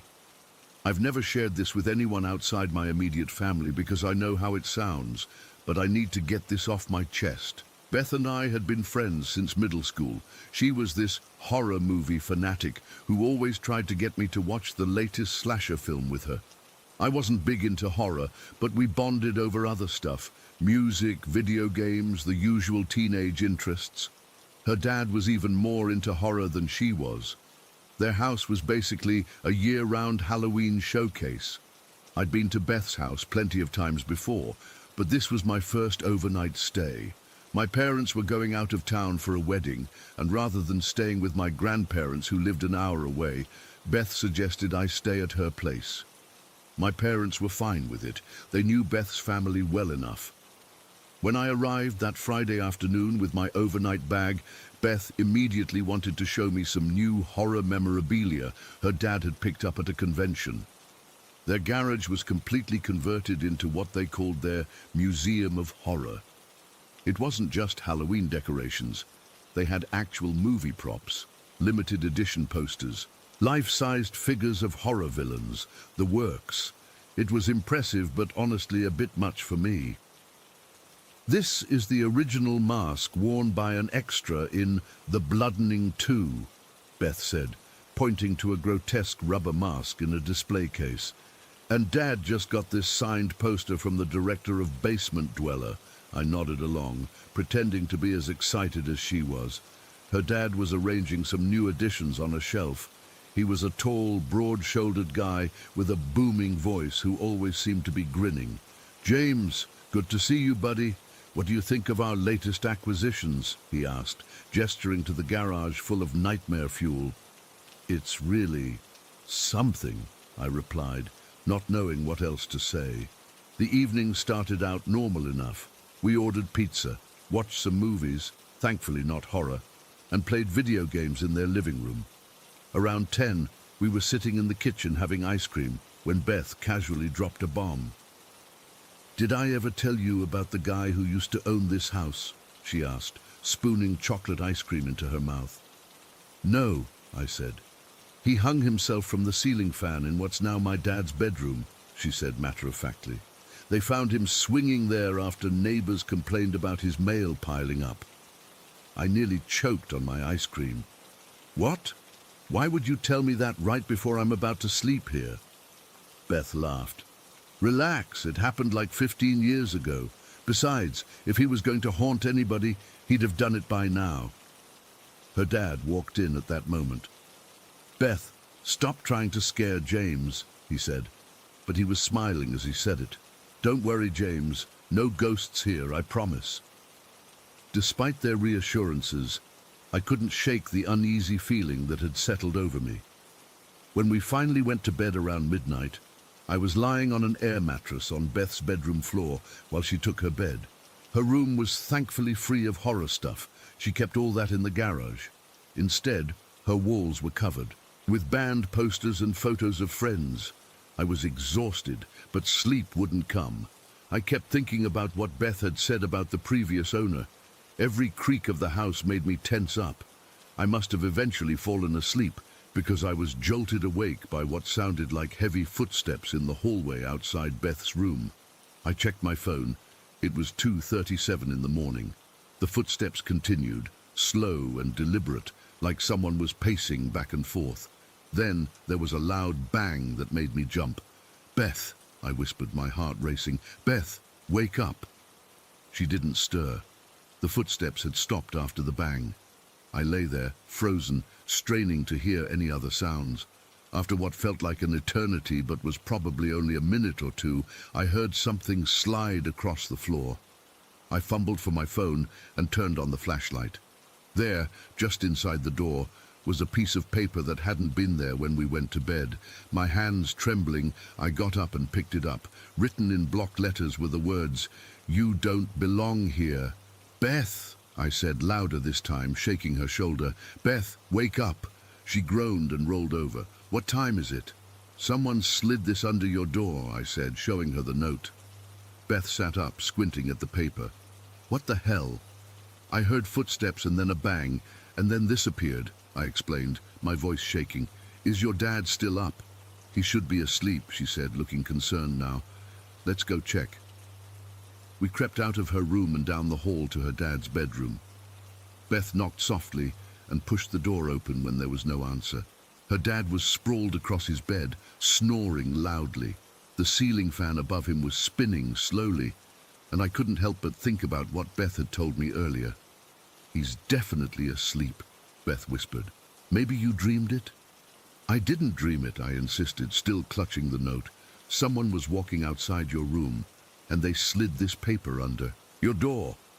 Beth looked unsure. "Let's go back to bed. We can talk to my dad in the morning." Reluctantly, I followed her back to her room.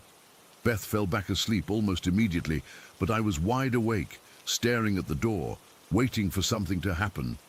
Around 3:15, it did. The footsteps returned, heavier this time, more purposeful. They stopped right outside Beth's door. I heard the floorboards creak as if someone was shifting their weight.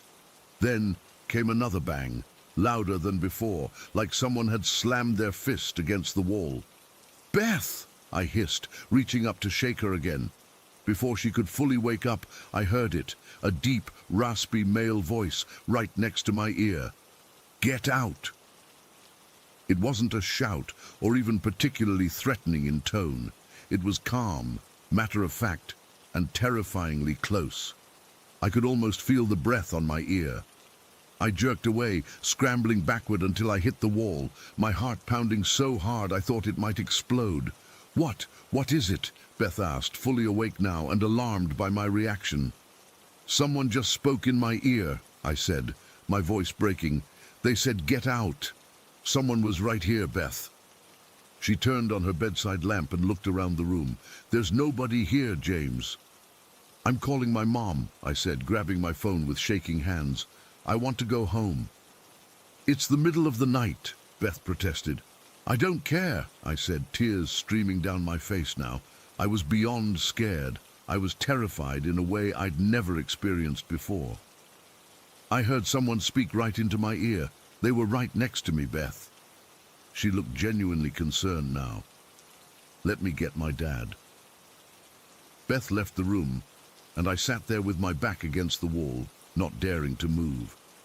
A few minutes later, she returned with her father, who was in his pajamas and looked groggy, but concerned. "What's going on, James?" he asked. Between sobs, I explained everything, the footsteps, the banging, the note, and finally the voice in my ear. As I spoke, I saw Beth and her dad exchange a look.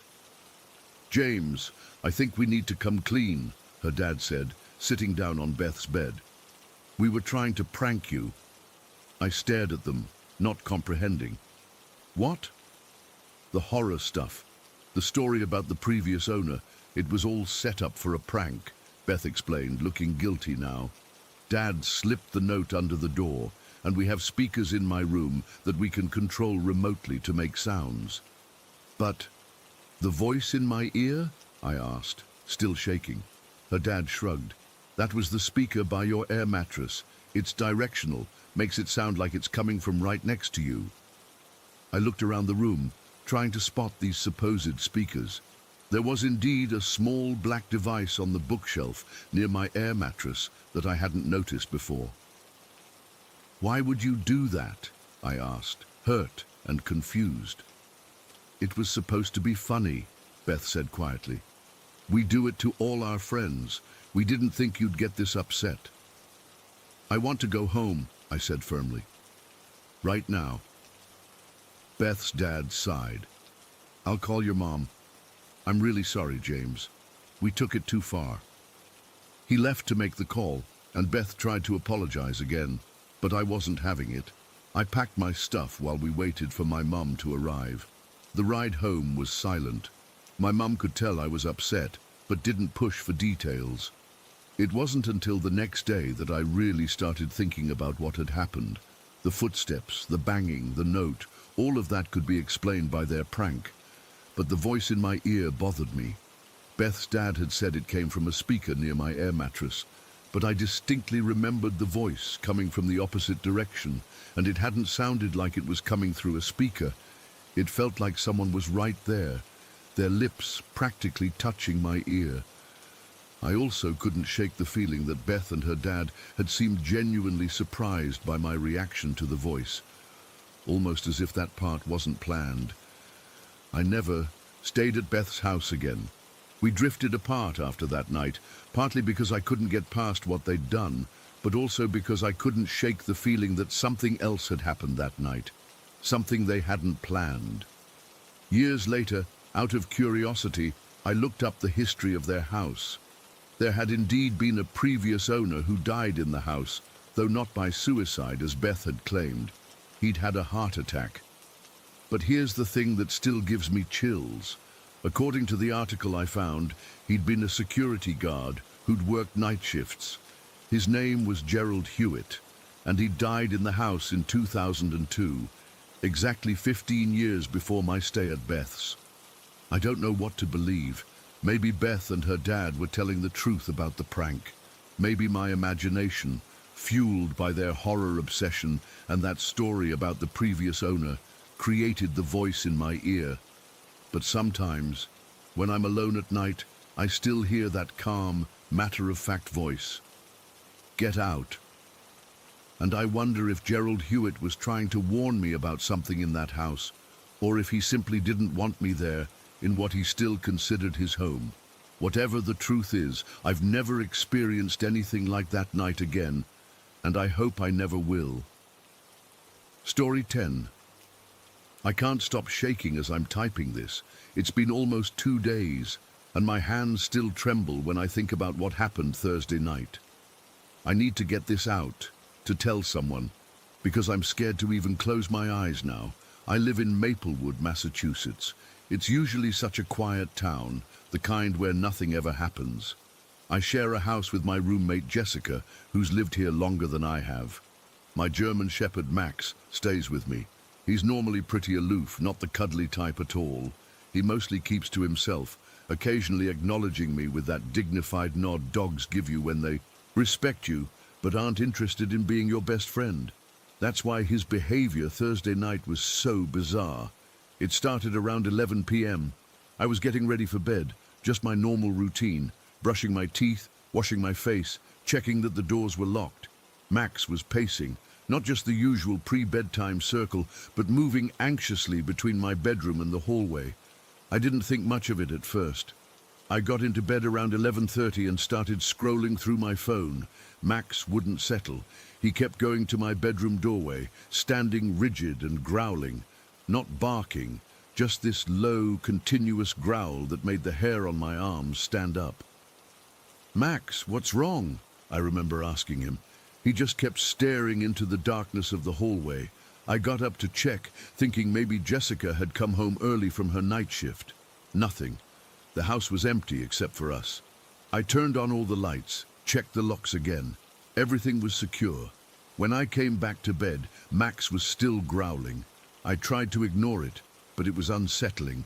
This continued for almost 2 hours, him growling, me getting up to check, finding nothing. Around 1 in the morning, he finally stopped and did something he'd never done before. He jumped on my bed, already unusual, and laid his head on my chest, his eyes fixed on the doorway. It wasn't affection. It felt protective. "It's okay, buddy," I whispered, but my mouth was dry. Something about his behavior was making me nervous. This wasn't my aloof, independent dog. This was an animal sensing danger. Around 2 a.m., he suddenly bolted from the bed and tore down the hallway, barking frantically. I followed him, heart pounding, but again, nothing was there.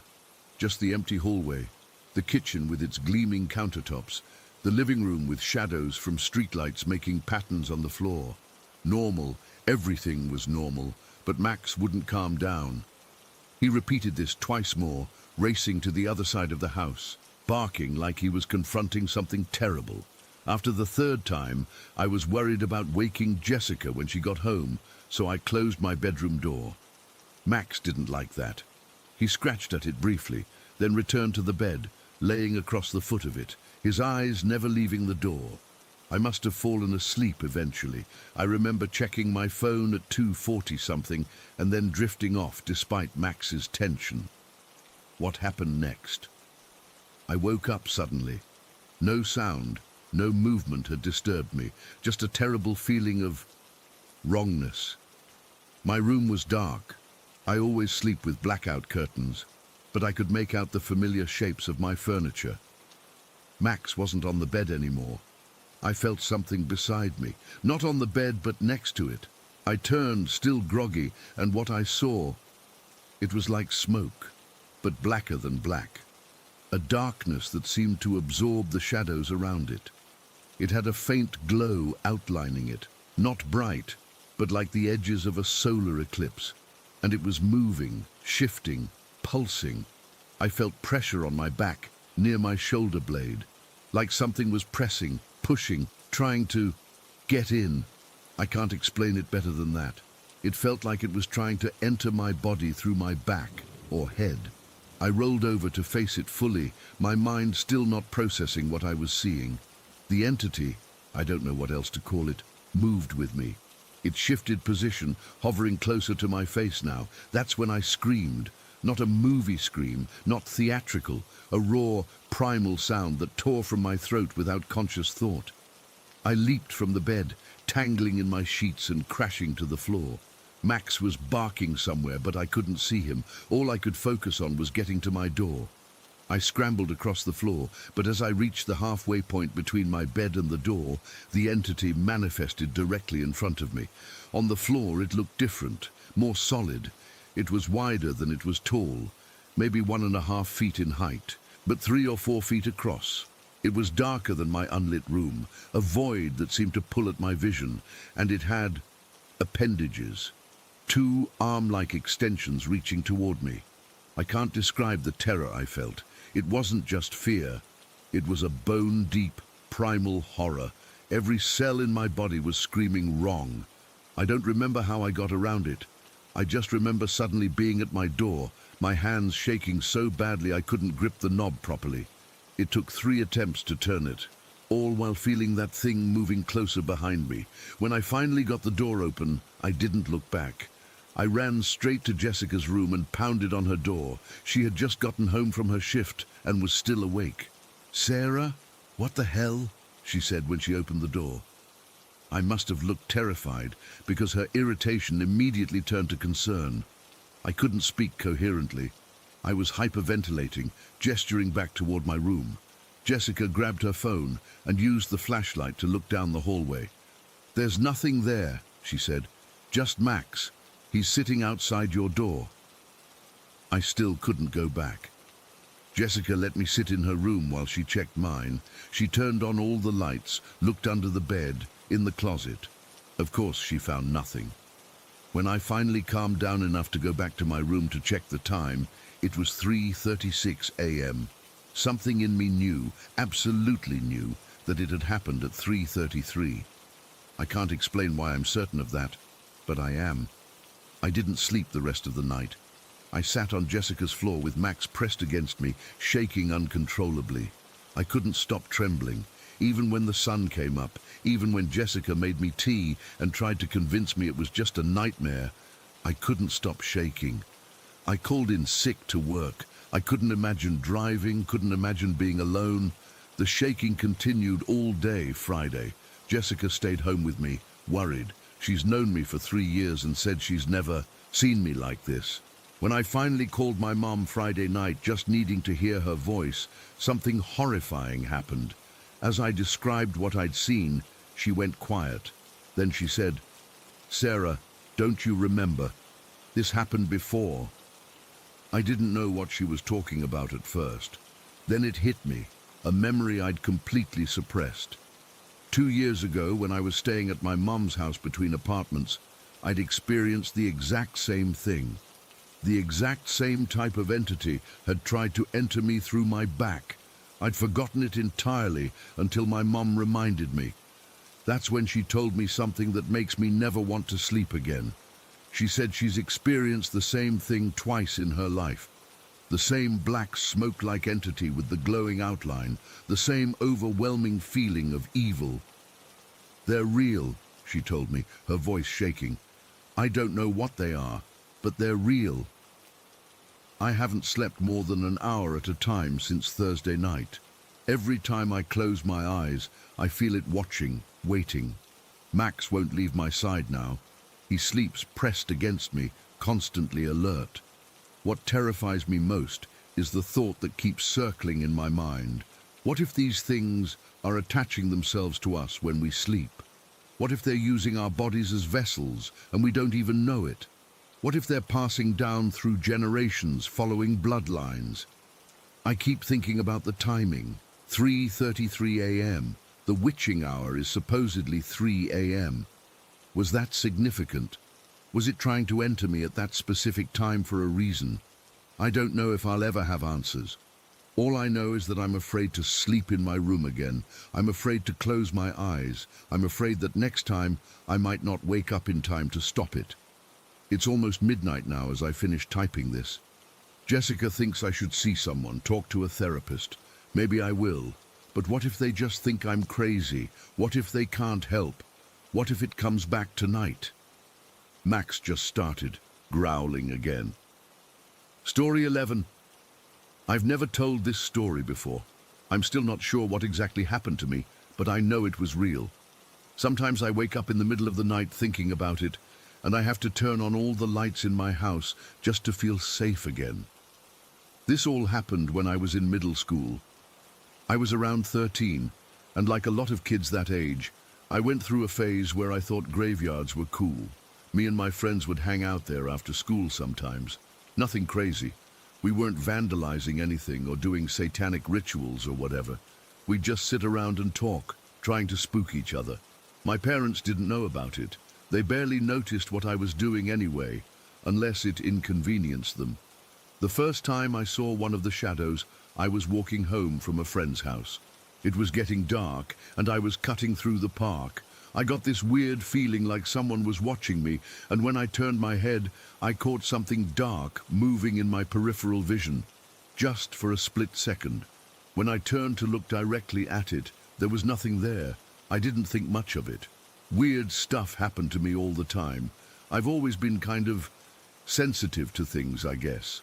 When I was little, my parents took me to a psychologist because I kept talking about the people I saw that nobody else could see. They put me on medication for a while. After that, I learned to keep my mouth shut about the strange things I experienced. But the shadows were different. They kept showing up more and more frequently. At first, they stayed far away, just these quick movements at the edge of my vision. I'd see them maybe once a week, then every couple of days. After about a month, I was seeing them daily. What freaked me out was when they started appearing during the day. There was no pattern to it. I'd be sitting in class, and suddenly there'd be this movement by the door. Or I'd be in the cafeteria, and I'd see something shift near the windows. I tried to convince myself it was nothing, maybe just my eyes playing tricks on me. But then one of them got closer. I was sitting in the cafeteria during lunch one day. It was loud, like always. Kids shouting across tables, the clatter of trays, that sort of thing. I was picking at my food, not really hungry, when I felt this cold sensation on the back of my neck. The hairs on my arms stood up. I looked up, and that's when I saw it. It wasn't moving anymore. It was just standing there, in the middle of the cafeteria. None of the other kids seemed to notice it. It was this dark figure, taller than any of the teachers, maybe 7 feet high. It didn't have a face or clothes or anything like that. It was just this shape made of what looked like black energy, like a void in the shape of a person, and it was looking right at me. I know it was looking at me because when I made eye contact with it, or whatever you'd call it since it didn't have eyes, I felt this horrible dread wash over me, like I was falling into an ice-cold lake, like I was going to die right there. I dropped my fork and it clattered on my tray. The kid sitting across from me asked if I was okay. I couldn't answer. I couldn't breathe. I just stared at this thing, and it stared back. Then I ran. I bolted from the cafeteria, sprinted down the hall, and locked myself in a bathroom stall. I was shaking so bad I could barely stand. I stayed there until the bell rang, and then I snuck out of school and went home. My parents were pissed when they got a call saying I'd left school early. They grounded me for a week. I couldn't tell them why I'd left. I couldn't tell anyone. They'd think I was crazy. They'd send me back to the loony bin, which is what my dad called the hospital I stayed at when I was 8. So I swallowed my fear and went back to school the next day. I tried everything I could think of to avoid being alone at school. I joined every club that would take me, chess club, debate team, even the school newspaper, which I hated. I tried out for every sport, even though I was terrible at most of them. I just wanted to be around people as much as possible, because the shadow never appeared when I was in a big group, but it was getting closer. I'd see it at the end of hallways now, or standing in the corner of classrooms. Once, I saw it reflected in the mirror in the boys' bathroom, standing right behind me. When I whipped around, nothing was there, but I could feel it. I could feel it watching me. Things got really bad about 2 months after I first saw the shadow in the cafeteria. It was a Thursday night, I remember that clearly. My parents were downstairs drinking and arguing, like they did most nights. I was trying to sleep, but I couldn't. I kept thinking I saw something moving in the dark corners of my room. Around midnight I got thirsty and went downstairs to get some water. The kitchen was dark except for the porch light shining through the window over the sink. As I was filling my glass, the light dimmed for a second, like something had passed in front of it outside. I froze, water overflowing from my glass into the sink.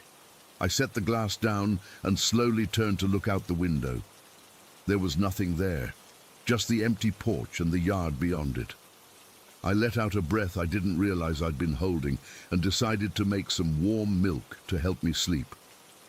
I put a mug in the microwave and pressed start. As it hummed, I leaned against the counter, trying to calm down. That's when the porch light dimmed again. My heart started racing. I stared at the window, waiting to see something, anything. The microwave beeped, making me jump, but I ignored it. I was focused on the window, on the darkness outside. Then I saw it. A black arm waving right next to me, just at the edge of my vision. I tried to scream, but nothing came out. I tried to run, but before I could move, I felt something cold wrap around my ankle. It yanked hard, and I fell to the floor. I was being dragged across the kitchen toward the basement door. I clawed at the linoleum, trying to grab onto something, anything. I managed to find my voice and screamed for my parents, but they were probably too drunk to hear me, or maybe they just didn't care. The basement door swung open by itself. I remember looking down those dark stairs and feeling absolute terror. I dug my fingernails into the floor, trying to stop myself from being pulled down. I could feel my nails breaking, blood welling up around my fingertips, but it didn't matter. Whatever had me was too strong. The last thing I remember is being dragged down those stairs, screaming the whole way, watching the kitchen get farther and farther away until the door slammed shut. Then, nothing. The next thing I know, I was walking at the bottom of the stairs. It was morning. Sunlight was coming through the small basement windows. I was covered in bruises and cuts. My pajamas were torn and dirty. My fingernails were broken and crusted with dried blood. I heard my mum yelling from upstairs, telling me to get ready for school or I'd be late. I stumbled up the stairs, disoriented and terrified. When my mum saw me, she gasped and asked what happened. Before I could answer, she said, "Did you fall down the stairs in the night? Jesus, Connor, be more careful." I just nodded, too shocked to speak. She gave me some band-aids and told me to hurry up or I'd miss the bus. I went to school that day in a daze. I kept waiting to see the shadow, but it never appeared. Not that day, not the next day, not ever again. It's been 15 years since that night, and I've never seen another shadow figure. Sometimes I wonder if I imagined the whole thing, but then I look at the scars on my fingertips from where my nails tore that night, and I know it was real. I don't know what happened to me in that basement. I don't know why the shadows stopped appearing after that night. But I do know one thing. If you ever see something moving in the corner of your eye, something that shouldn't be there, maybe keep it there. Don't look directly at it. Don't acknowledge it.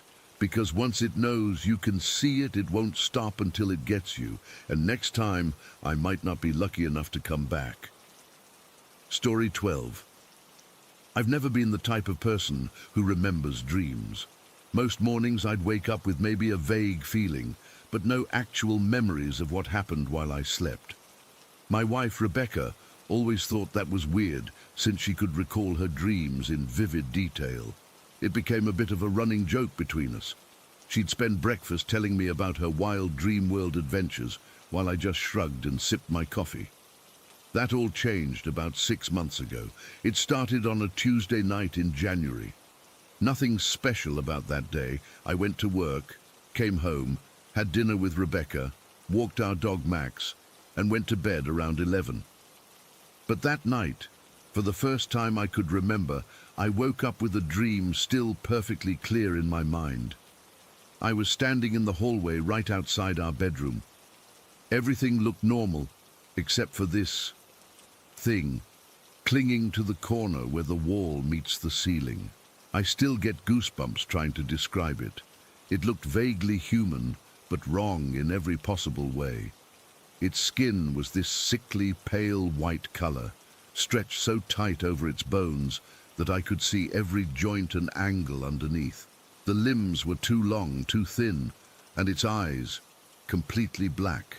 No whites, no iris, just two empty black holes staring at me. The way it moved was the worst part. It crawled along the wall on all fours, but not like a normal person would. Its movements were jerky and fast, with these long, pointed fingers digging into the wallpaper. I remember feeling this overwhelming need to catch it, to stop it from getting away. So I chased it down the hallway, but right as I was about to grab it, I woke up. My heart was pounding, and I was drenched in sweat. Rebecca was still sleeping peacefully next to me. I got up, drank some water, and convinced myself it was just a weird one-off nightmare, probably something I ate. But the next night, the exact same dream happened again, and the night after that, and after that, for almost a month straight. The dream was always identical. I'd see the creature, chase it down the hallway, and wake up right before catching it. I started dreading going to sleep. I was exhausted all the time, irritable. Rebecca was worried about me, but what could I say? That I was scared of some boogeyman in my dreams? I'm a 35-year-old man, for crying out loud. About 4 weeks into this nightmare loop, Rebecca finally convinced me to tell her exactly what was happening. I described the creature to her in detail, and even though I felt stupid saying it out loud, it was actually a relief to share it with someone. "You've always had an overactive imagination," she said, trying to comfort me. But I could tell she was concerned. "Maybe we should get you a sleep study or something." I agreed to think about it, but deep down, I didn't believe this was a medical issue. There was something deliberate about these dreams. Like they were building toward something. I was right. On the 29th night, the dream changed. It started the same way. Me in the hallway, the creature on the wall. I chased it like always, but this time I was faster. I lunged forward and grabbed it by what I guess was its ankle. The skin felt ice cold and papery, like touching a dead person. As soon as my hand closed around it, the creature twisted its head completely around, much further than any human neck could turn, and locked those black eyes on me. That's when I screamed, not in the dream, but in real life. Rebecca told me later that it was the most horrifying sound she'd ever heard come out of a human being. She said it wasn't my voice at all. It was deep, guttural, almost like multiple voices layered on top of each other. She shook me awake immediately. I sat up, gasping for air, completely disoriented. "You are having that nightmare again," she said, her face pale with fear. "But this time you screamed. God, Michael, it didn't even sound like you." "I caught it," I whispered, my throat raw. "I finally caught the thing, and it looked at me." "What happened then?" she asked. "That's the thing. I couldn't remember. The dream memory just cut off at that point. It was like my brain refused to process whatever came next. We barely slept the rest of that night. Rebecca kept the bedside lamp on, and we just lay there, both of us jumping at every little creak the house made. When morning finally came, I called in sick to work. I was too exhausted, too rattled to function. The weird thing was, I didn't have the nightmare the next night, or the night after that. For 3 days, I slept normally, dreamlessly, just like before all this started. I began to hope that whatever weird phase my brain was going through had finally passed. On the 4th night, we went to bed around 10. I remember checking all the doors and windows twice before coming upstairs, something I'd started doing compulsively since the nightmares began. Rebecca was already under the covers reading a book, and Max, our golden retriever, was curled up at the foot of the bed. We turned off the lights around 11 and fell asleep pretty quickly. I don't know exactly what time it was when Max woke us up, but the digital clock on my nightstand said something like 2:17 when I finally looked at it. Max was standing at our bedroom door, his hackles raised, growling low and steady at something on the other side. I've owned Max since he was a puppy, and I had never heard him make that sound before. It wasn't his normal, "there's a squirrel in the yard" bark, or even his "someone's at the front door" alert. This was primal, fearful, like he was facing something dangerous. "Michael," Rebecca whispered, clutching my arm. "What's wrong with him?" "I don't know." I sat up slowly, trying not to make any sudden movements. Max didn't even acknowledge us. His attention was completely fixed on the door, the same door that led to the hallway from my nightmares. As we watched, his growling intensified. He took a step back from the door, his tail tucked between his legs, but he kept growling like he was torn between defending us and running away. "There's someone in the house," Rebecca whispered, reaching for her phone. "Wait," I said, putting my hand on hers. "Let me check first." I got out of bed as quietly as possible and grabbed the baseball bat I keep in the corner of our room. My heart was hammering so hard I could feel it in my throat. Max's growling had reached a fever pitch now, almost desperate. I positioned myself to the side of the door, the way they show in police movies, and reached for the handle. Rebecca was sitting up in bed, phone in hand, ready to call 911. I took a deep breath, counted to 3 in my head, and yanked the door open, raising the bat in the same motion. What happened next still doesn't make any sense to me.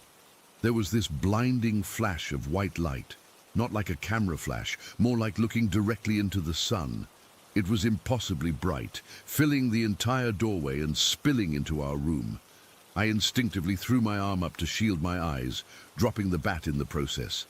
The light lasted maybe 2 or 3 seconds, then disappeared completely, leaving us in darkness again. My night vision was shot from the flash, so I fumbled for the light switch. When I finally got the overhead light on, the hallway was completely empty. No person, no creature, nothing that could have caused that light. But the strangest part? Max had completely calmed down. He was sitting there wagging his tail like nothing had happened, like he hadn't just been in full protection mode seconds earlier. "What the hell was that?" Rebecca asked, her voice shaking. "I don't know," I admitted, "but I'm checking the whole house." I went through every room, turned on every light, looked in every closet and under every bed. Nothing was disturbed. All the doors and windows were still locked from the inside.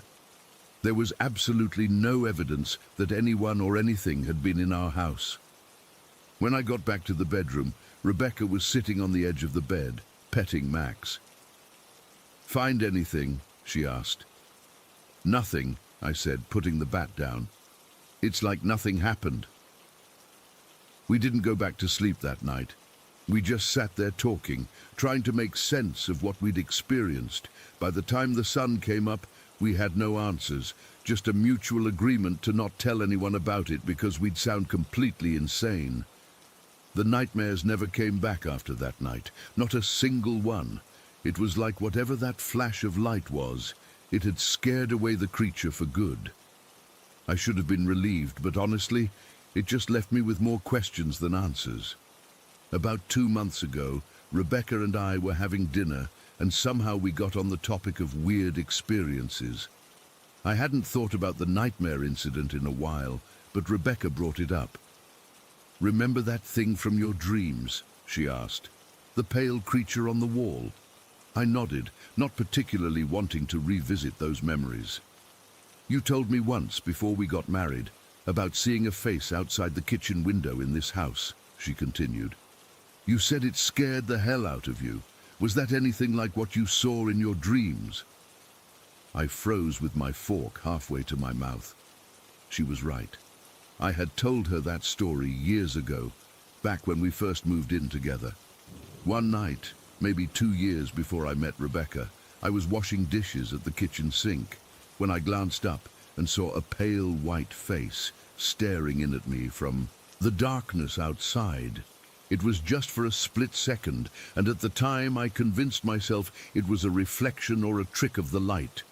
But it had left me with this deep, unsettling feeling I couldn't shake for days. Until Rebecca mentioned it, I had never connected that incident with my nightmares. But sitting there at our dining table, the similarity hit me like a truck. The sickly pale skin, the feeling of wrongness. They were the same.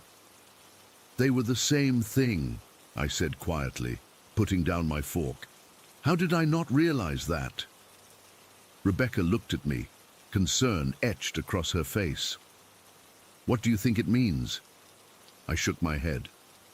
"I don't know, and I don't think I want to know." We haven't talked about it since then. The nightmares haven't returned, Max hasn't growled at empty hallways, and I haven't seen any faces at our windows. But sometimes, when I'm walking down that hallway at night, I can't help but glance up at the corner where the wall meets the ceiling, just to make sure it's still empty. I still don't know what it was or what it wanted. All I know is that sometimes I wake up in the middle of the night with this certainty that it's still out there somewhere, and worse, that it remembers me just as clearly as I remember it. Story 13. I've been debating whether to share this for months. I'm not really into supernatural stuff or ghosts. I'm actually pretty skeptical about that kind of thing. But what happened to me last March has been sitting heavy on my chest, and I need to tell someone who might understand. This happened in March of 2021, during that weird period when COVID restrictions were starting to ease up in some places, but travel was still kind of a mess. I had to take this 4-hour shuttle ride between cities for a job interview. I was 18, broke, and desperate for work. The pandemic had wrecked my plans for college, and my parents were struggling too, so I needed to start bringing in money. The shuttle wasn't crowded at all. Social distancing, you know? I remember boarding at around 9 in the morning. I picked a window seat somewhere in the middle, put my backpack next to me, and settled in for the long ride. I was exhausted from staying up late the night before, stressing about the interview and trying to prepare. Plus, I'd been having these weird dreams about my nana, Actually, my great-grandmother, who'd passed away back in 2013 when I was 10. She basically raised me for the first few years of my life while my mom worked 2 jobs. I don't remember falling asleep, but I must have knocked out pretty quickly once we started moving. The steady hum of the engine and the gentle rocking of the shuttle always makes me drowsy. When I woke up, I felt that disoriented feeling you get when you don't mean to fall asleep.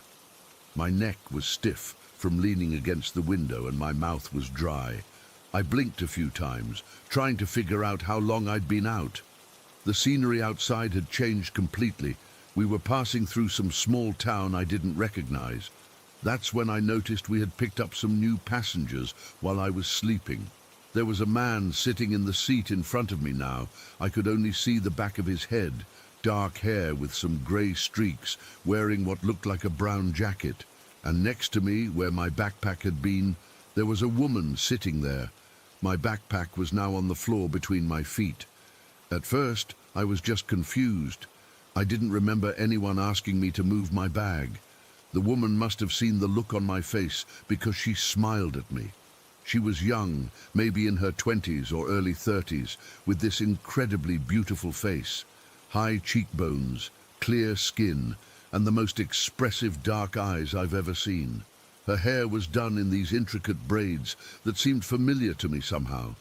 She was wearing a simple blue dress that looked oddly out of style, like something from an old photograph. "Hello there," she said. Her voice had this gentle musical quality to it, with a hint of an accent I couldn't place. "You've been sleeping a while." I mumbled something about being tired, still trying to wake up properly. I glanced around the shuttle, counting only 4 other passengers besides us and the driver. I was pretty sure there had been fewer people when I boarded. The woman was looking at me with this strange intensity that made me a little uncomfortable, but not in a creepy way. More like she was really, really happy to see me specifically. Then she asked me something that made my skin prickle. "Young lady, do you know who I am?" I looked at her more carefully, wondering if she was someone I was supposed to recognize, a friend of my parents maybe, a distant relative. But I was absolutely certain I'd never seen this woman before. "No, I'm sorry. Should I?" She smiled wider, and there was something about that smile that sent a wave of goosebumps up my arms. "I'm your Nana that raised you when you were little." My heart literally skipped a beat. I stared at her face, trying to make sense of what she'd just said. My Nana, my great-grandmother, had died 8 years ago. She was in her 80s when she passed. This woman was nowhere near that age. But as I looked closer, her eyes, the shape of them, the way they crinkled at the corners when she smiled, the particular way she tilted her head slightly to the side as she waited for my response. Even the pattern of her braids. My Nana had worn her hair exactly like that in the few old photographs I'd seen of her as a young woman. My hands started trembling. This woman looked like my Nana, but a version of her I'd only seen in those yellowed photos from before I was born.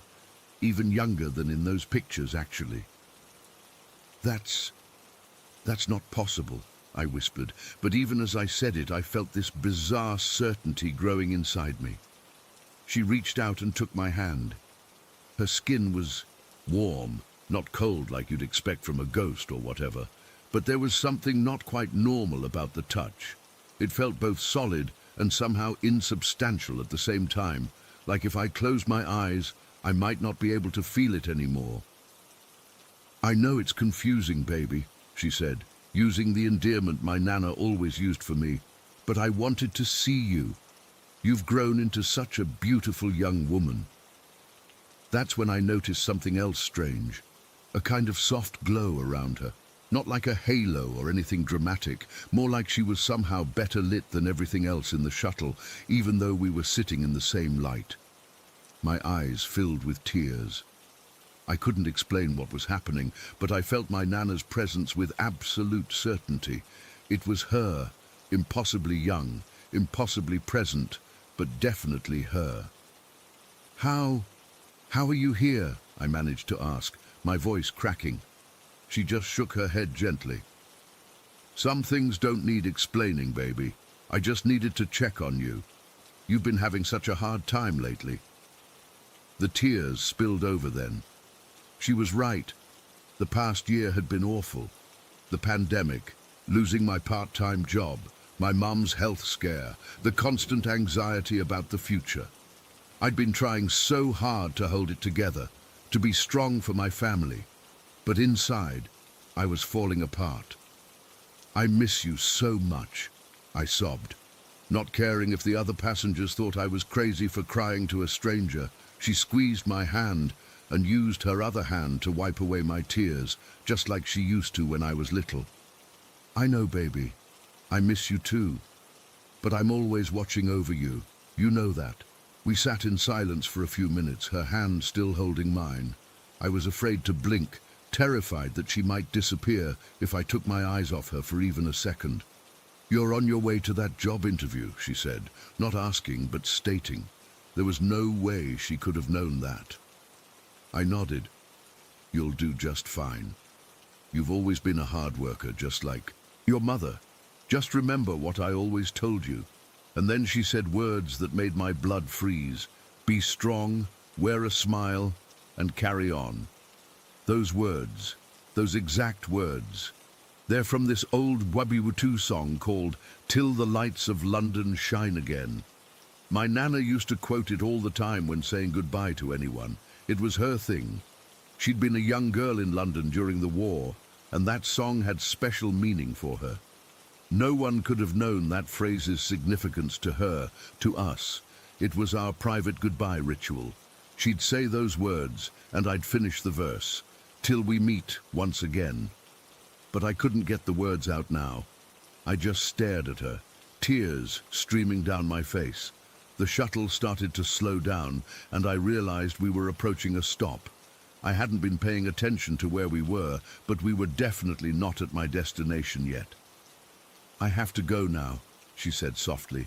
"No, please," I begged, gripping her hand tighter. "Don't leave yet."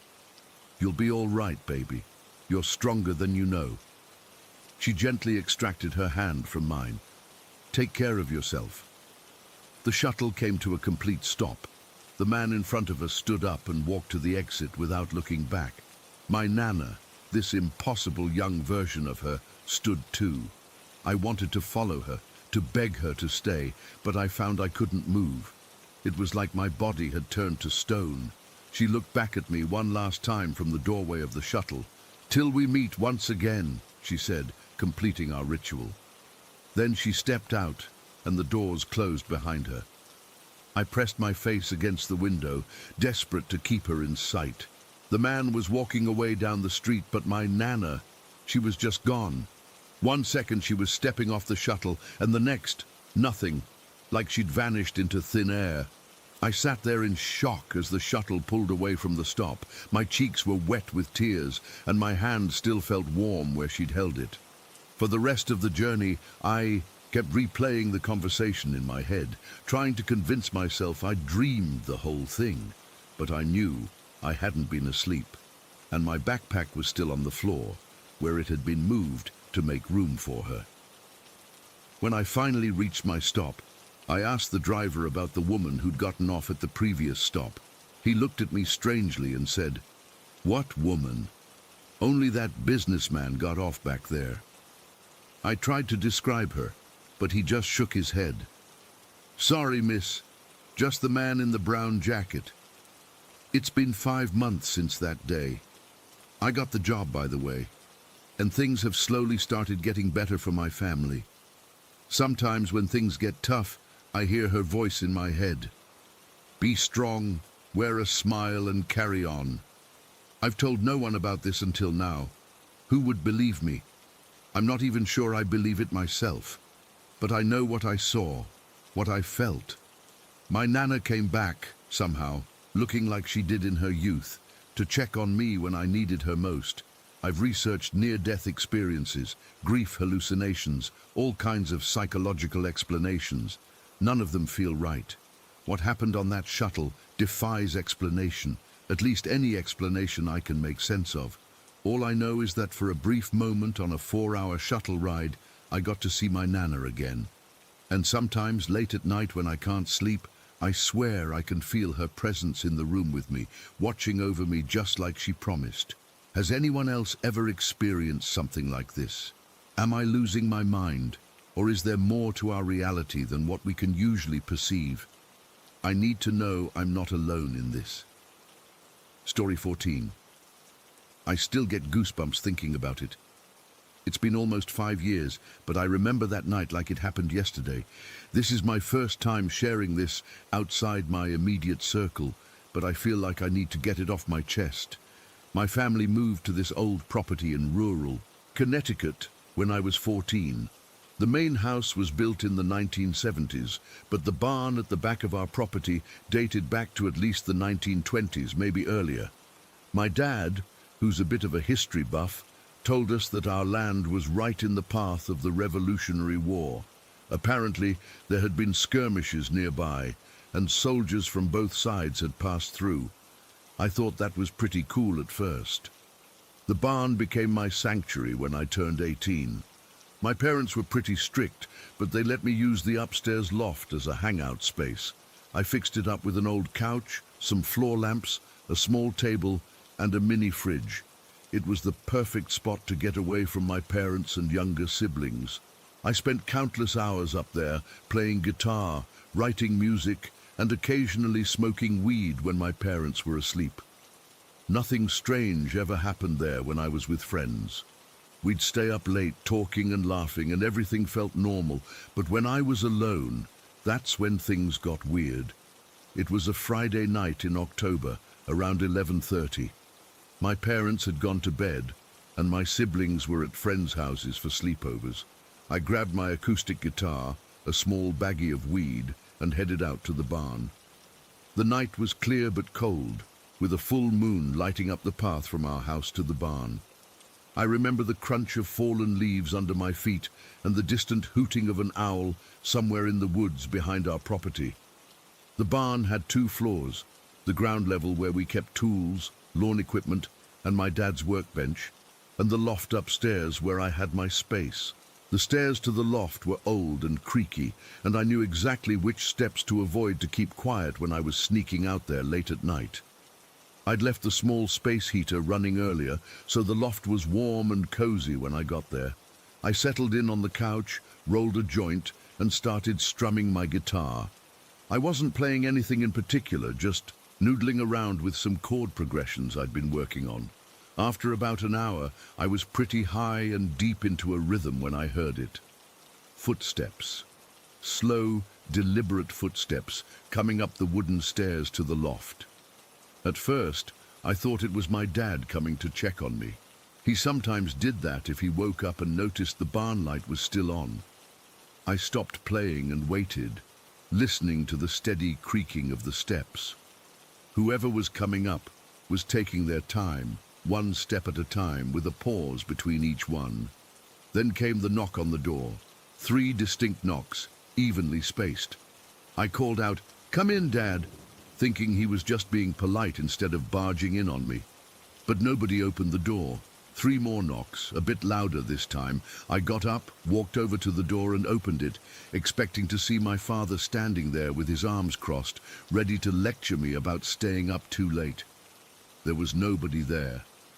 I stuck my head out and looked down the stairs. Empty. I checked outside the barn window. No car lights, no flashlight beams, nothing. Just the moonlit yard and the dark outline of our house in the distance. My first thought was that I was just really high and imagining things. I laughed it off, closed the door, and went back to the couch. But I was rattled, so I put the guitar down and tried to calm my nerves. I convinced myself that it was just the old barn settling, or maybe a branch hitting the side of the building in the wind, even though there wasn't much wind that night.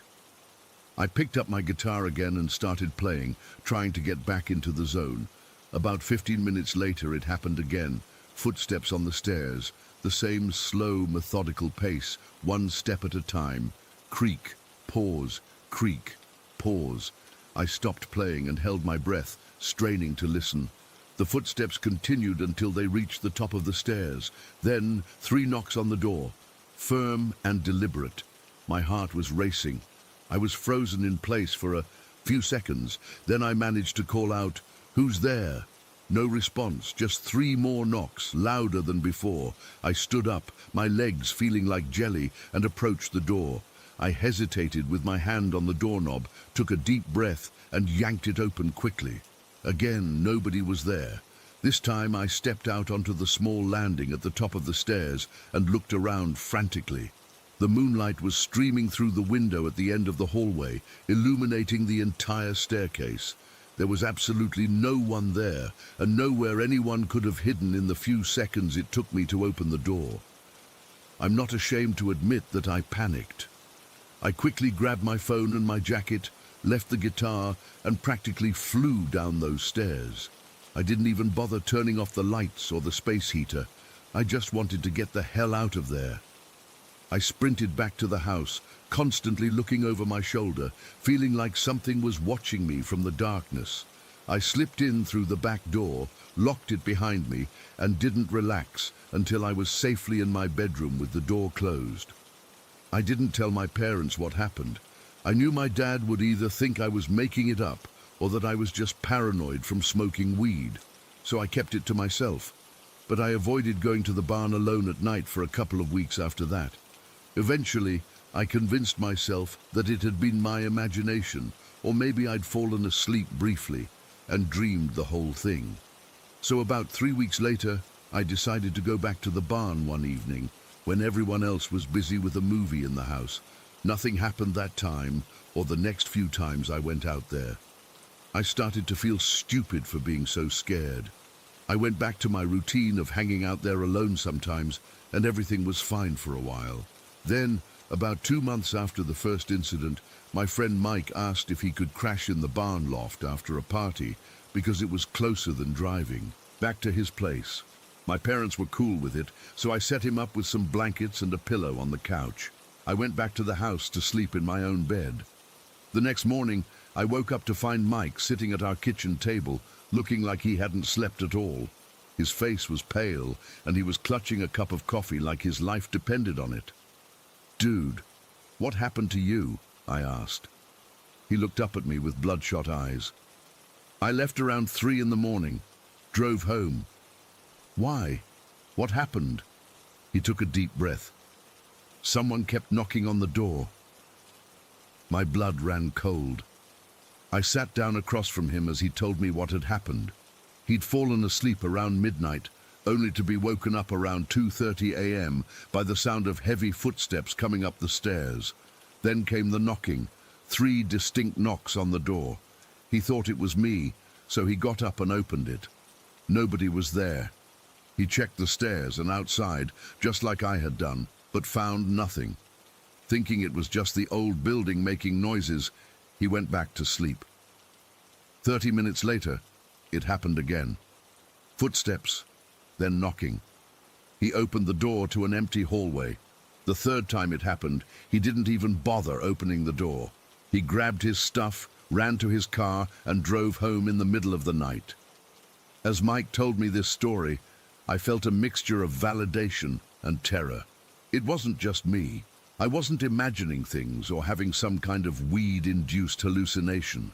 Something was actually happening in that barn. Over the next few months, I started asking around about the history of our property.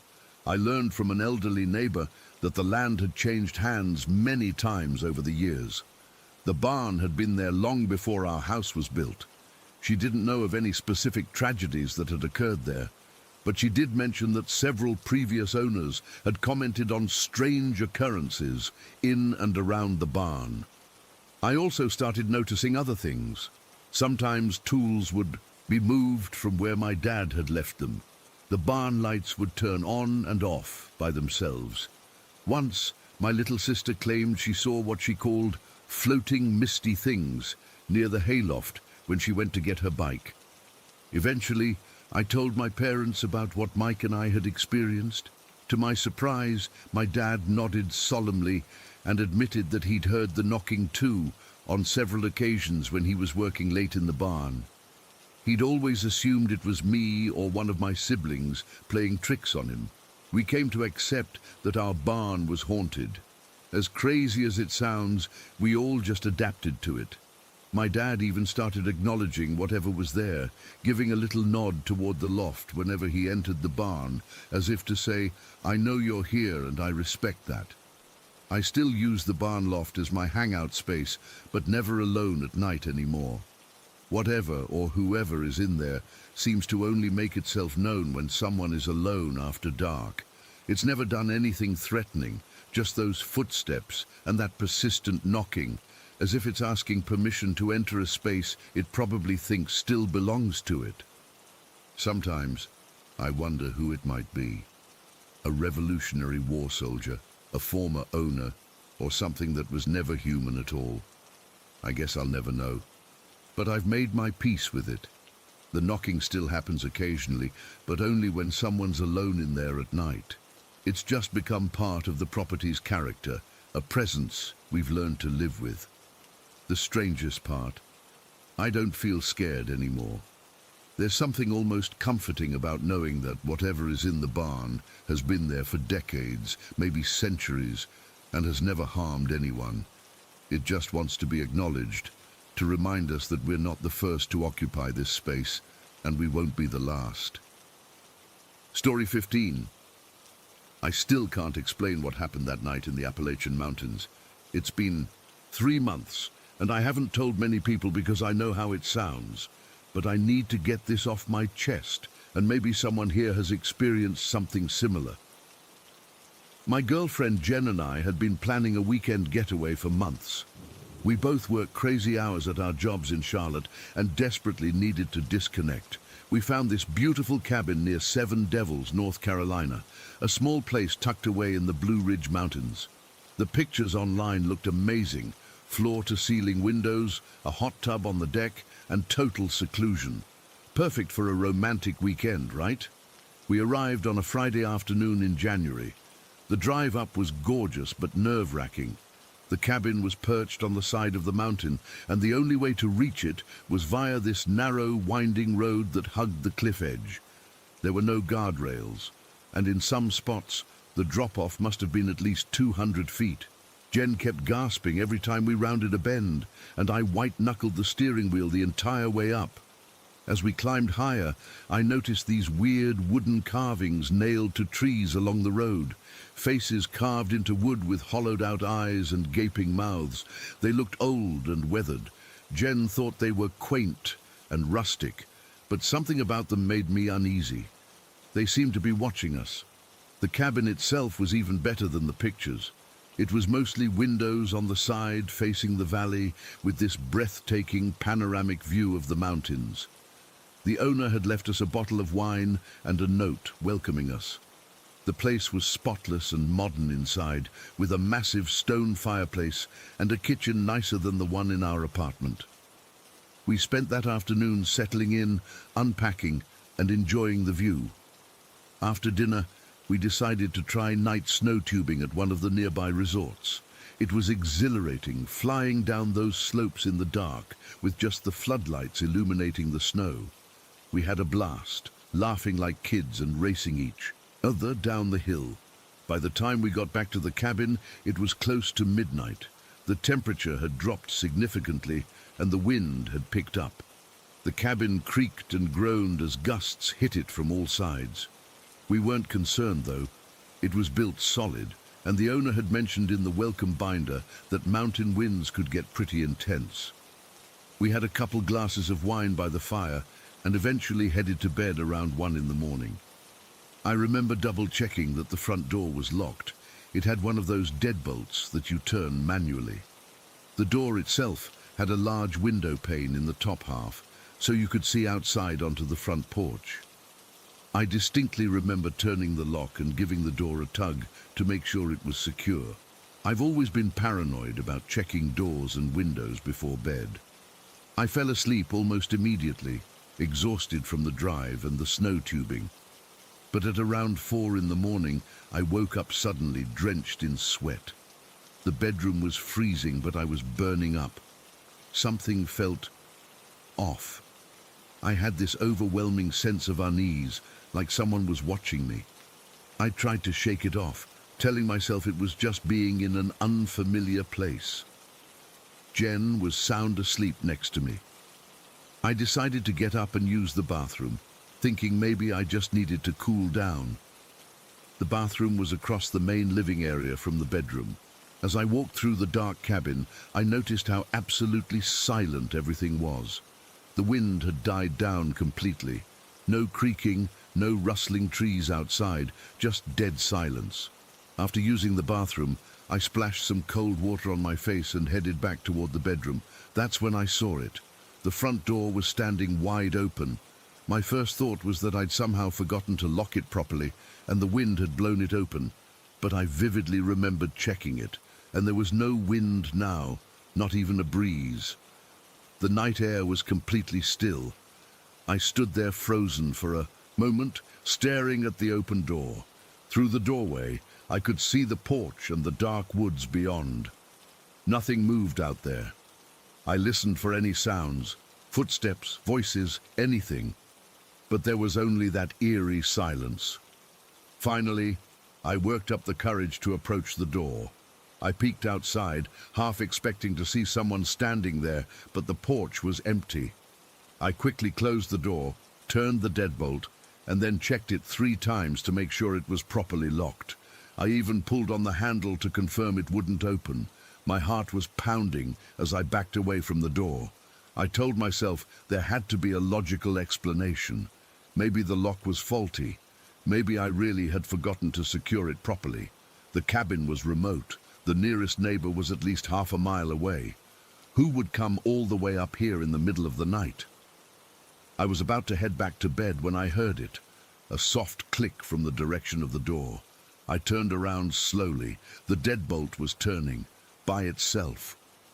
I watched, paralyzed with fear, as the lock rotated from the locked position to the unlocked position. There was no one on the other side of the door.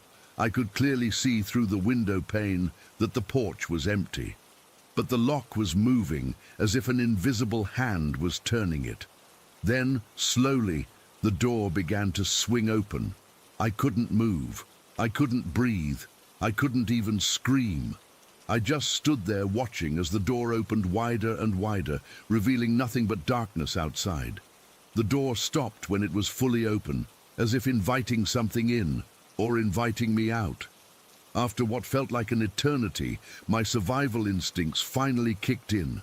I rushed to the door, slammed it shut, and turned the deadbolt again. My hands were shaking so badly I could barely manage it. I dragged a heavy armchair from the living room and wedged it under the doorknob, then backed away, watching to see if it would move again. The door remained closed, but I was too terrified to go back to bed.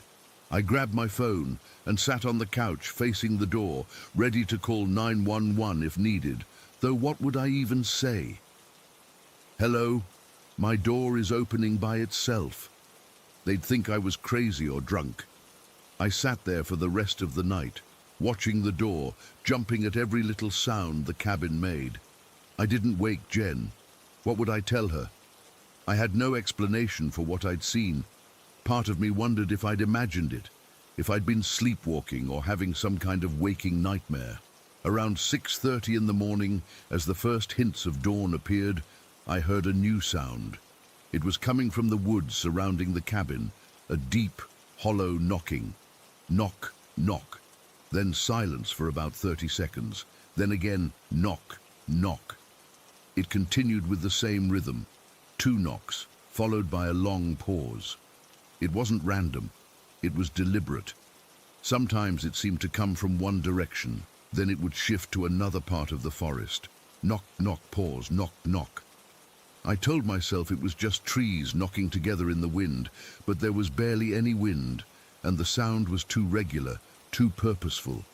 It was like something was out there, moving around the cabin, trying to get our attention, or maybe trying to get in. By 7:30, Jen woke up. She found me sitting on the couch, pale and exhausted. When she asked what was wrong, I couldn't bring myself to tell her everything. I just said I hadn't slept well, that I thought I heard noises outside. She didn't hear the knocking, which had stopped as soon as she entered the room. We made breakfast, and I tried to act normal, but I kept watching the door, half expecting it to fly open again. I suggested we leave early, make a day of exploring the nearby towns instead of staying at the cabin. Jen was confused by my sudden change of plans, but agreed. As we were packing up to head out, I noticed something I hadn't seen before. On the porch railing, directly across from the front door, was one of those wooden face carvings, exactly like the ones we'd seen along the road on the way up. But I swear, it hadn't been there when we arrived. Its hollow eyes seemed to stare right at me through the window in the door. We left the cabin around 10 that morning, and I've never felt so relieved to be leaving a place. The drive down the mountain was just as terrifying as the drive up, but for different reasons. I kept checking the rearview mirror, half expecting to see something following us. We never went back to that cabin. I made up an excuse about getting called into work, and we cut our weekend short. Jen was disappointed, but she doesn't know what really happened. How could I explain it? I still can't explain it to myself. What terrifies me most when I think back isn't just the door opening by itself, or the strange knocking in the woods. It's the realization of how vulnerable we were up there. If something had happened, if we'd needed to flee in the middle of the night, our only escape route was down that treacherous mountain road. A road I wouldn't want to drive in daylight, let alone in pitch darkness while terrified. Sometimes I wonder about those wooden faces. Were they some kind of warning? A sign of what inhabits those mountains? Or just creepy decorations made by locals to scare tourists? I've researched the area since then, trying to find similar stories or local legends about Seven Devils, but I haven't found much. Maybe what happened was specific to that cabin, or maybe it was specific to me. All I know is that I'll never set foot in those mountains again, and I still wake up sometimes in the middle of the night, convinced I hear that rhythmic knocking. Knock, knock, pause, knock, knock. Story 16.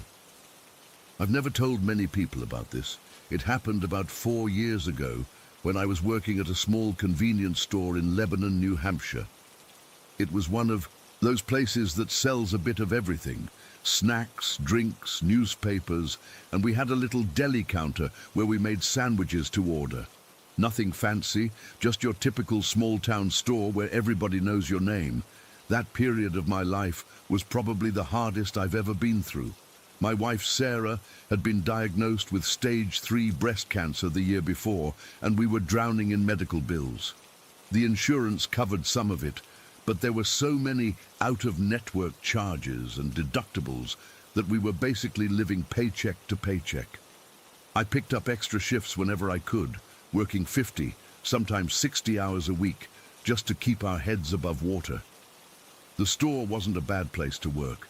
The owner, Dave, was understanding about my situation and let me work whatever hours I could. My co-workers were decent people too. Martha had been there for about 15 years and knew all the regular customers by name. She was in her 50s, kind of motherly, always bringing in cookies or brownies she'd baked the night before. Anyway, this particular day was a Tuesday in late October. The weather had turned cold early that year, and the leaves were almost all down. It had been a busy day. We'd had a steady stream of customers since I'd started my shift at 11 in the morning. I remember feeling especially tired because I'd spent the night before at the hospital with Sarah. She'd been having a rough time with her latest round of chemo. It was getting close to closing time, around 7:30 in the evening. The rush had finally died down, and Martha had gone outside for a smoke break. She always sat on this little bench right next to the entrance. You couldn't miss her if you were coming in or out of the store. I was behind the counter cleaning up after the sandwich rush. We'd made probably 30 or 40 subs that day, and the prep area was a mess. Shredded lettuce everywhere, tomato seeds stuck to the cutting board, that sort of thing. I was wiping down the meat slicer when I felt this. I don't know how to describe it exactly. It was like a heaviness in the air, like the pressure had suddenly changed, the way it does right before a big storm. I looked up, and there was this man standing at the register. I hadn't heard the door chime, which was weird because our door sensor was really sensitive. It would go off if a strong breeze hit it the right way. But somehow, this guy was just there. He was tall, probably 6'3" or 4", with this bright red hair. Not orange or ginger, but proper fire engine red. He had it combed neatly to the side, very clean-cut looking. I'd guess he was in his late 30s, dressed in khakis and a blue button-down shirt that looked freshly pressed. He was pale, but not in an unhealthy way, just the kind of pale that redheads often are. I remember thinking it was strange that I hadn't noticed him come in, but I figured I must have been too focused on cleaning. So I put on my customer service smile and said, "Hey there, sorry about that. What can I get for you today?" The man smiled back. His teeth were really white and perfectly straight. "I'd like an Italian sandwich, please," he said. His voice was deep but soft, like he was being careful not to speak too loudly. "Sure thing," I replied, putting on a pair of gloves. "What size would you like? We've got 6-inch or foot long." "6-inch is fine," he said, "just enough to tide me over." I grabbed a roll from the bread bin and sliced it open. "Any particular toppings you want on that?" "The works," he said. "All the meats, all the veggies." As I started preparing his sandwich, I made small talk the way you do when you work in customer service. I mentioned something about the cold weather coming in early that year. "Yes," he agreed. "Winter's rushing in. Time moves so quickly, doesn't it? One minute you're enjoying the summer sunshine, and the next, the leaves are falling." There was something about the way he said it that struck me as odd, but I couldn't put my finger on what it was. His words were normal enough, but his tone had this wistful quality to it. I laid out the ham, salami, and pepperoni on the bread. "Cheese?" I asked. "Provolone, please," he replied. I turned around to the refrigerator behind me to grab the provolone. It only took me maybe 5 seconds, but when I turned back, the man was gone. I stood there holding the cheese in my hand, completely confused. I looked around the store thinking maybe he'd stepped away to grab a drink or something, but the store was tiny. You could see pretty much every aisle from the counter. There was nowhere he could have gone without me seeing him. "Hello?" I called out. No answer. I walked around the counter and checked each aisle, but the store was completely empty. I went to the bathroom door and knocked, but there was no response there either. The strangest part was that the door sensor hadn't chimed. It always made this electronic beeping sound when someone entered or left, but I hadn't heard anything. And the door was heavy. It made a distinct sound when it closed, but there had been nothing. Absolute silence. I went outside to where Martha was sitting on her bench, still working on her cigarette. "Did you see where that guy went?" I asked her. "The tall redhead who was just in the store?" Martha looked at me strangely. "What guy? Nobody's gone in or out since I came out here about 10 minutes ago."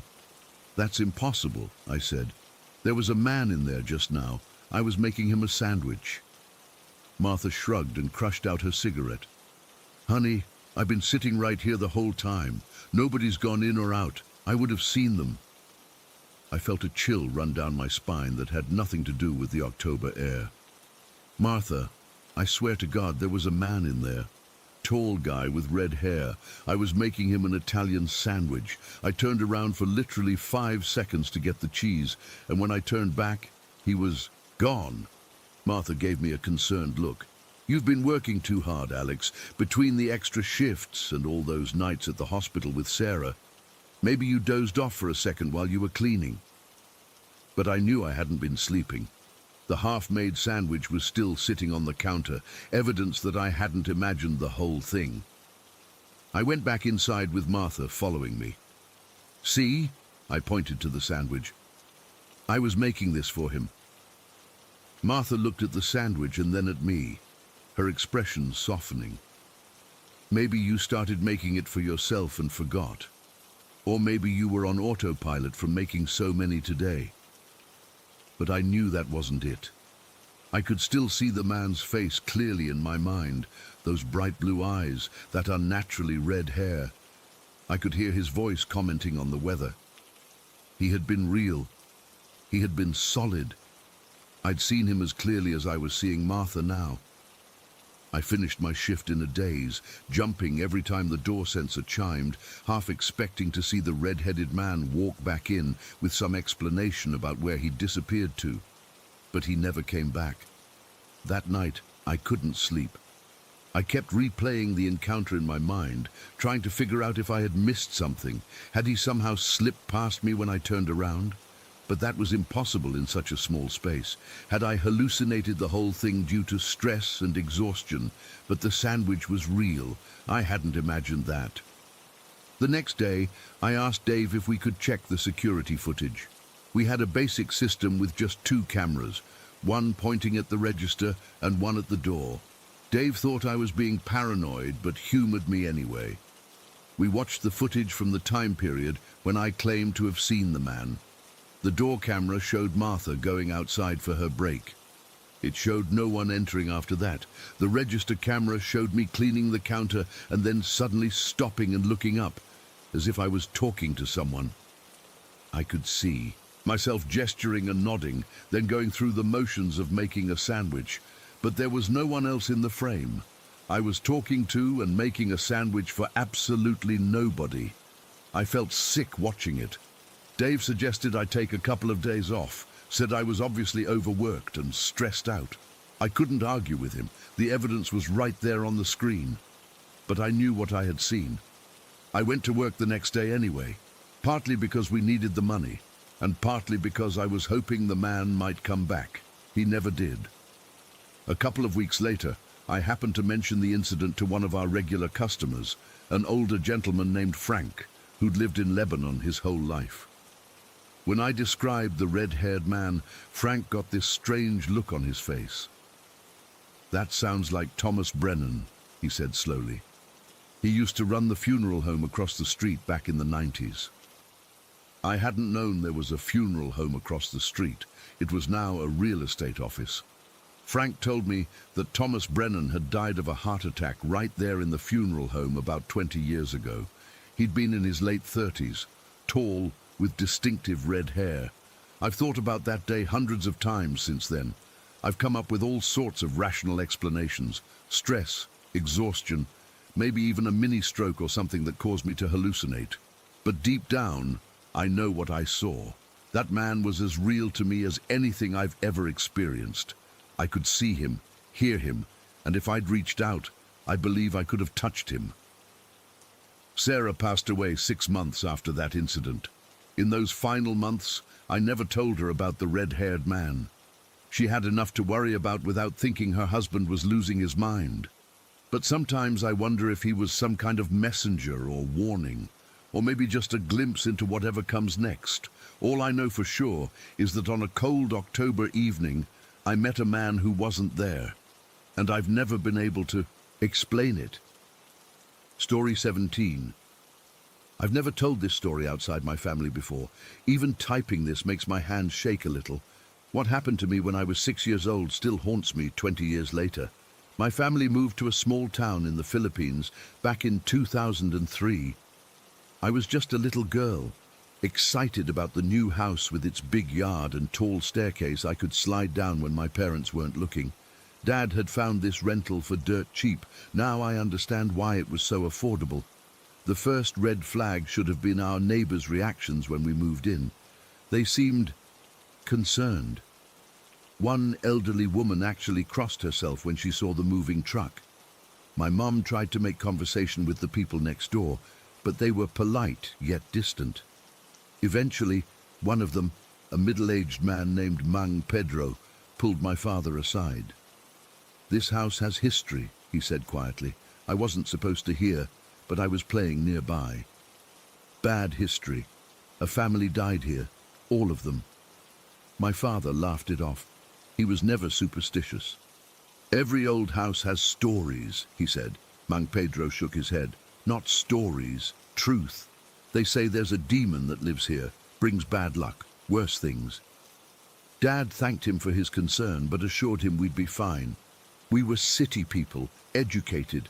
We didn't believe in such things. The first few weeks were normal. The house was actually really nice for what we paid. 3 bedrooms, a spacious living room with tall ceilings, and that grand wooden staircase I loved. It was an older house, maybe from the 1950s, with lots of dark wood and creaky floors. I shared a room with my younger brother Anton, who was only 4. Then things started happening. It began with the lights. They'd turn on and off by themselves, especially at night. Dad blamed faulty wiring and promised to fix it, but never did. Then objects would disappear. Mom's hairbrush, Dad's glasses, my favorite stuffed bear, only to reappear days later in strange places like inside the refrigerator or under the sink. The first time I saw something truly unexplainable was about a month after we moved in. I woke up in the middle of the night, needing to use the bathroom. Our room was across the hall from the bathroom, so I didn't need to go far. As I was heading back to bed, I glanced toward the staircase and froze. There was a lady standing at the top of the stairs. She was wearing white, and her face, I couldn't see her face clearly, but something was wrong with it. She just stood there, not moving. I ran back to my room and hid under the covers, too terrified to even cry. The next morning, I told my mum about the lady. She said I'd been dreaming and not to worry, but I hadn't been dreaming. I know what I saw.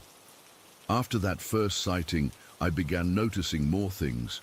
Sometimes when I was playing in the living room, I'd catch glimpses of an old man sitting in the rocking chair on our front porch. When I'd look directly at him, he'd be gone. Other times, I'd hear children laughing upstairs when no one was there. My brother started complaining about someone sitting on his bed at night. He said it was heavy and made it hard for him to breathe. Mum thought he was having nightmares. Dad worked late most nights, so it was usually just Mom, Anton, and me in the house after dark. I started refusing to go upstairs alone. Something about those stairs terrified me, like they were a boundary between safety and whatever lurked above.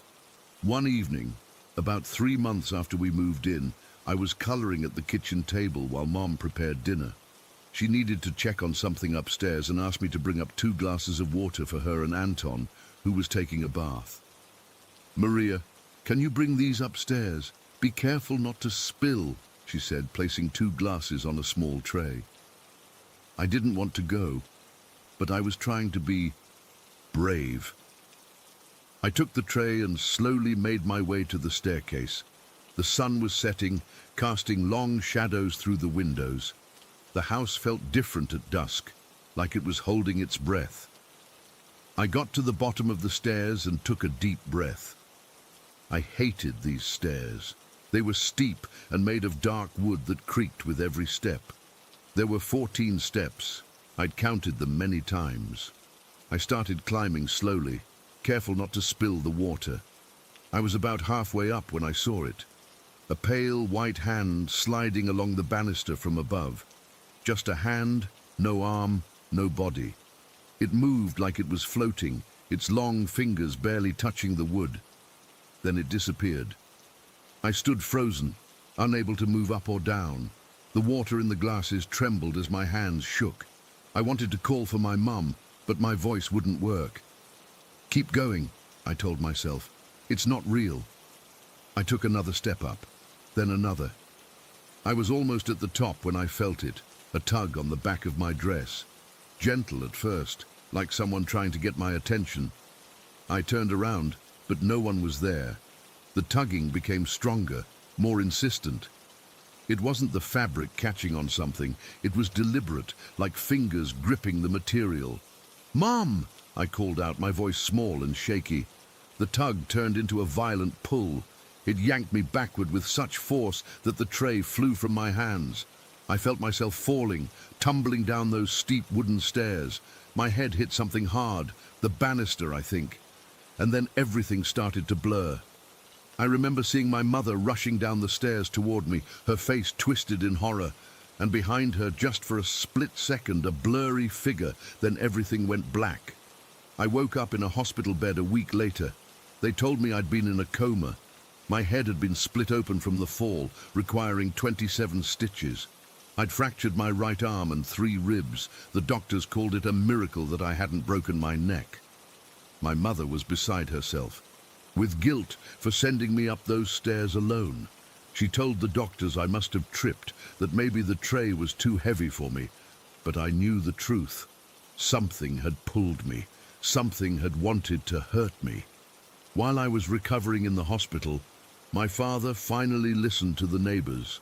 Mang Pedro told him the full story of our house. Apparently, back in the 1970s, an entire family had been massacred there.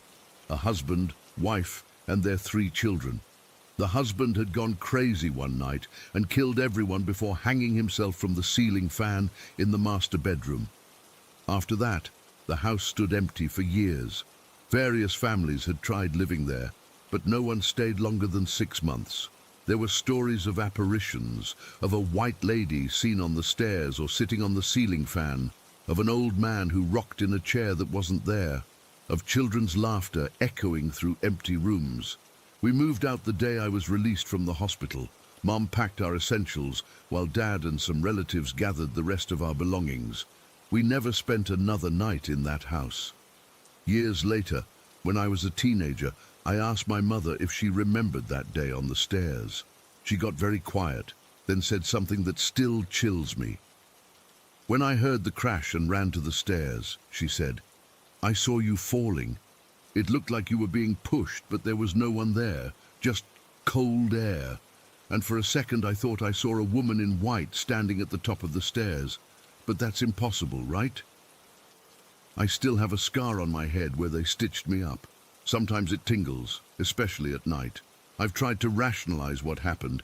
Maybe I did trip. Maybe the weight of the tray pulled me off balance. But deep down, I know. Something in that house wanted to hurt me. Something grabbed my clothes and pulled me down those stairs. Something wanted me dead. The house still stands, from what I've heard. Different families have moved in and out over the years. I wonder if any of them have felt those cold hands tugging at their clothes, or seen the white lady on the stairs, or heard children laughing in empty rooms. I wonder if they know how lucky they are to have survived. To this day, I can't look at steep staircases without feeling sick. I can't wear clothes with loose backs because I'm terrified of feeling that tug again. And sometimes, when I'm drifting off to sleep, I swear I can feel fingers gently pulling at my blanket. Who pulled my clothes that day? I'll never know for sure, but whatever it was, it's still with me. And I'm afraid it always will be. Story 18. I've never told this story publicly before, but I need to get it off my chest. What happened to me in Hollowbrook still keeps me up at night, even though years have passed. I guess I'm hoping someone out there might have experienced something similar, or can at least tell me I'm not crazy. I was 13 when it all started. Just your average kid in a crappy little coal mining town where everyone either worked in the mines or wanted to get the hell out. My dad did maintenance at the mine, and my mum worked part-time at the town's only grocery store. We weren't poor, but we weren't doing great either. I should probably mention that I've always seen things since I was little. Shapes, figures, movements that nobody else noticed. When I was 7, my parents took me to doctors after I kept talking about the people in our house that nobody else could see. They ran tests, put me on different medications, even had me stay at a children's psychiatric ward for observation. Nothing changed what I saw, but I learned pretty quickly to shut up about it. The doctors called it a schizophase, said I'd grow out of it. My parents were just relieved to have a label that wasn't "our kid is nuts." So by 13, I'd gotten pretty good at ignoring the weird stuff. Most of it was harmless anyway, just glimpses of things that shouldn't be there, then gone when I looked directly. I thought the shadows were just more of the same. They started showing up at Hollowbrook Middle School around September. Just quick movements in my peripheral vision, dark shapes darting away whenever I tried to look at them. Nothing unusual for me, so I ignored them like everything else. They were actually less scary than some of the other things I'd seen before. At first, they only appeared at school, which was a relief. Home was my safe place. The shadows would flit around the edges of the hallways, sometimes in the gym, occasionally in classrooms. They seemed almost playful in a way, never threatening, just present. I actually started thinking of them as my weird little school companions. Then things changed.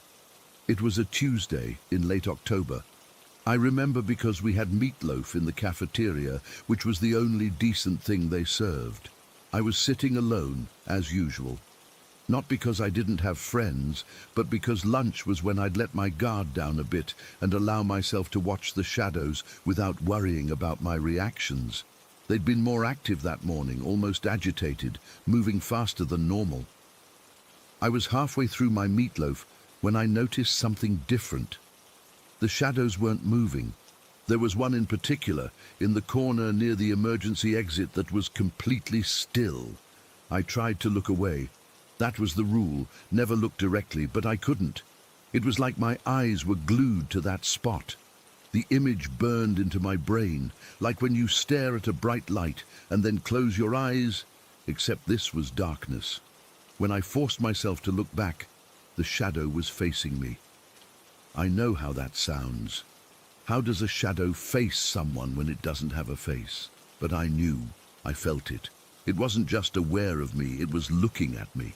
And it was huge, towering over everyone in the cafeteria, even the teachers on lunch duty. It wasn't person-shaped anymore, more like energy, black energy that pulled at everything around it. My whole body went cold. I left my tray, my backpack, everything, and ran to the bathroom, locked myself in a stall, and just sat there shaking until the bell rang. When I got home that day, my mom asked why the school called about me missing afternoon classes. I told her I got sick, better than telling the truth and ending up back in the hospital. I didn't want to go back to school the next day, but I knew staying home would raise questions. So I came up with a plan. Join every after-school activity possible. Basketball, science club, yearbook committee, anything that meant I wouldn't be alone in that building. I figured the shadows wouldn't come near me if I was always surrounded by people. It worked, kind of. For a few weeks, the shadows kept their distance. They were still there, but they stayed at the edges, never standing still, never facing me directly. I started to relax a little, thinking maybe it had been a one-time thing. Then I started noticing them outside of school. The first time was at the grocery store where my mom worked. I was waiting for her shift to end, flipping through a comic book when I saw one slide across the floor by the frozen foods. I dropped the comic and ran outside, told my mom I needed fresh air when she found me. After that, they started appearing everywhere, at the movie theater, at the park, even at church. But still, they hadn't invaded my home. That was my last safe place. Until the night, everything changed. It was a Friday in November. My parents had some friends over, drinking and playing cards like they did most weekends. I went to bed early but woke up around midnight, thirsty. I could hear them still going strong downstairs, laughing too loud, music playing. I crept down to the kitchen, trying not to get their attention. The last thing I wanted was my dad's drunk friends ruffling my hair and asking if I had a girlfriend yet. The kitchen was separated from the living room by a hallway, so I made it there without being seen. I was getting some milk from the fridge when I noticed the porch light through the kitchen window seemed to dim, like something was blocking it. My heart started pounding immediately. I told myself it was nothing, maybe a neighbor walking by or a tree branch moving in the wind. I put my glass in the microwave and pressed start, the hum filling the kitchen. That's when I saw it. A black arm waving right beside me. Not like a human arm, but a tendril of darkness that seemed to be beckoning. I froze, the microwave beeping in the background. Then it grabbed me. I felt cold wrap around my ankle, so cold it burned. Before I could even scream, I was yanked to the floor. My chin hit the linoleum hard enough to make my teeth clack together. Then I was being dragged, literally dragged across the kitchen floor toward the basement door. I screamed then, screamed as loud as I could, but the music from the living room was too loud and my parents were too drunk to hear. I clawed at the floor, trying to grab onto anything. I watched my fingernails bend backward, felt two of them tear off completely as I was pulled toward that dark basement doorway. The door was already open, blackness beyond it. I remember seeing the trail of blood my fingers left on the floor as I was dragged down the stairs, my head bouncing against each step. The pain was unreal, but the fear was worse. The basement was pitch black, but I could feel it all around me. Not just one shadow anymore, but many, moving over my skin like ice-cold spiders, pressing against my face, my eyes, my mouth. I don't remember passing out. I don't remember anything after being dragged down those stairs until I woke up at the bottom. It was morning. I could see light coming through the small basement windows. I was covered in bruises, cuts on my arms and legs. My fingertips were crusted with dried blood, 2 nails completely gone like I remembered. When I stumbled upstairs, my mom was in the kitchen making coffee. She gasped when she saw me, asked what happened. I told her I must have fallen down the basement stairs in the dark. She believed me. Why wouldn't she? She let me stay home from school that day, brought me soup and painkillers, told me to be more careful. I never told her or anyone else what really happened. What would I say? That shadows dragged me down the stairs? That I'd been haunted for months by things no one else could see? The strangest part is that after that night, the shadows disappeared. Completely. Not just from my house, but from school, from town, from everywhere. It was like whatever they wanted from me, they got it that night. Or maybe they were warning me. I still don't know. I'm 25 now. I moved away from Hollowbrook the day after high school graduation and never went back. I still have scars on my fingertips where those nails were torn off. I still can't go into basements, and I still, always, check the corners of rooms before I enter them. Sometimes I wonder if they're still out there, watching from just beyond where I can see them, waiting for me to forget the rules, waiting for me to look directly at them again. And sometimes, just sometimes, when I'm falling asleep at night, I swear I can feel something cold brush against my ankle. Story 19. I've never shared this with anyone outside my family before, but I need to get this off my chest. What happened during my son's recovery changed everything I believe about life, death, and what might exist beyond. This all started 3 years ago. My father had passed away just 6 months before my son's accident. Dad was the rock of our family, the kind of grandfather who never missed a baseball game and taught my kids how to fish at the lake house every summer. When we lost him to a sudden heart attack, it left this massive hole in all our lives. My son Miguel took it especially hard. They had this special connection, always joking around in Spanish and sharing these little secret handshakes. Then came that Thursday afternoon in March that completely shattered our world. I was at work when I got the call from the police. Miguel had been driving home from community college when a truck ran a red light and T-boned his car at nearly 50 miles per hour. By the time I got to the hospital, they already had him in emergency surgery to relieve the pressure on his brain. Those first few days blend together in my memory. The endless hours in waiting rooms, the surgeons using words like diffuse axonal injury and moderate to severe TBI. One doctor pulled me aside and said, "Mr. Rodriguez, I need you to understand, even if your son survives, he might never be the same person again." After the surgeries, Miguel just didn't wake up. He was breathing, but that was about it. No response to voices, no movement beyond basic reflexes. The doctors called it a coma, and day after day I sat by his bed, talking to him, playing his favorite music, anything to try to reach him. When a month passed with no improvement, the neurologist started using the term minimally conscious state instead of coma. They explained that Miguel was showing very subtle signs of awareness. Sometimes his eyes would track movement, or he'd have slight finger twitches when we spoke to him, but he couldn't communicate or follow commands. I practically lived at that hospital for the first 3 months.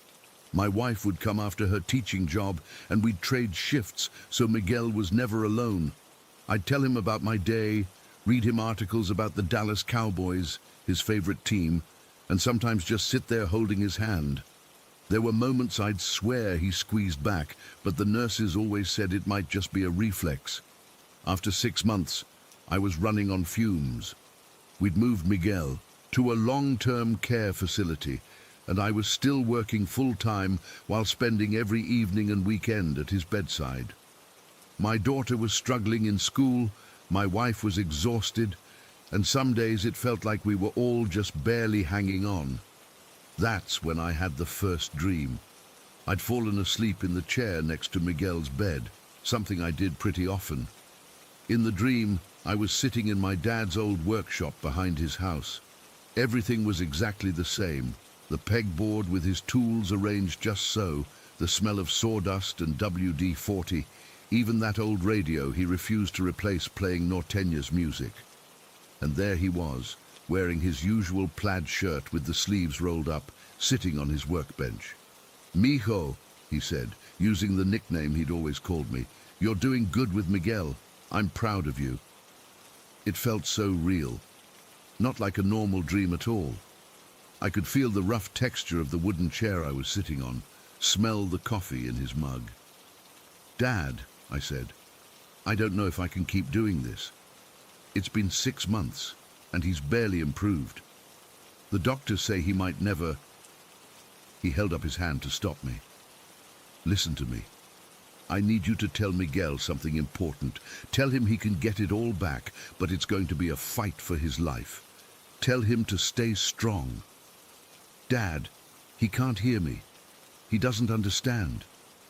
My father looked at me with this intensity I remembered from when I was a kid.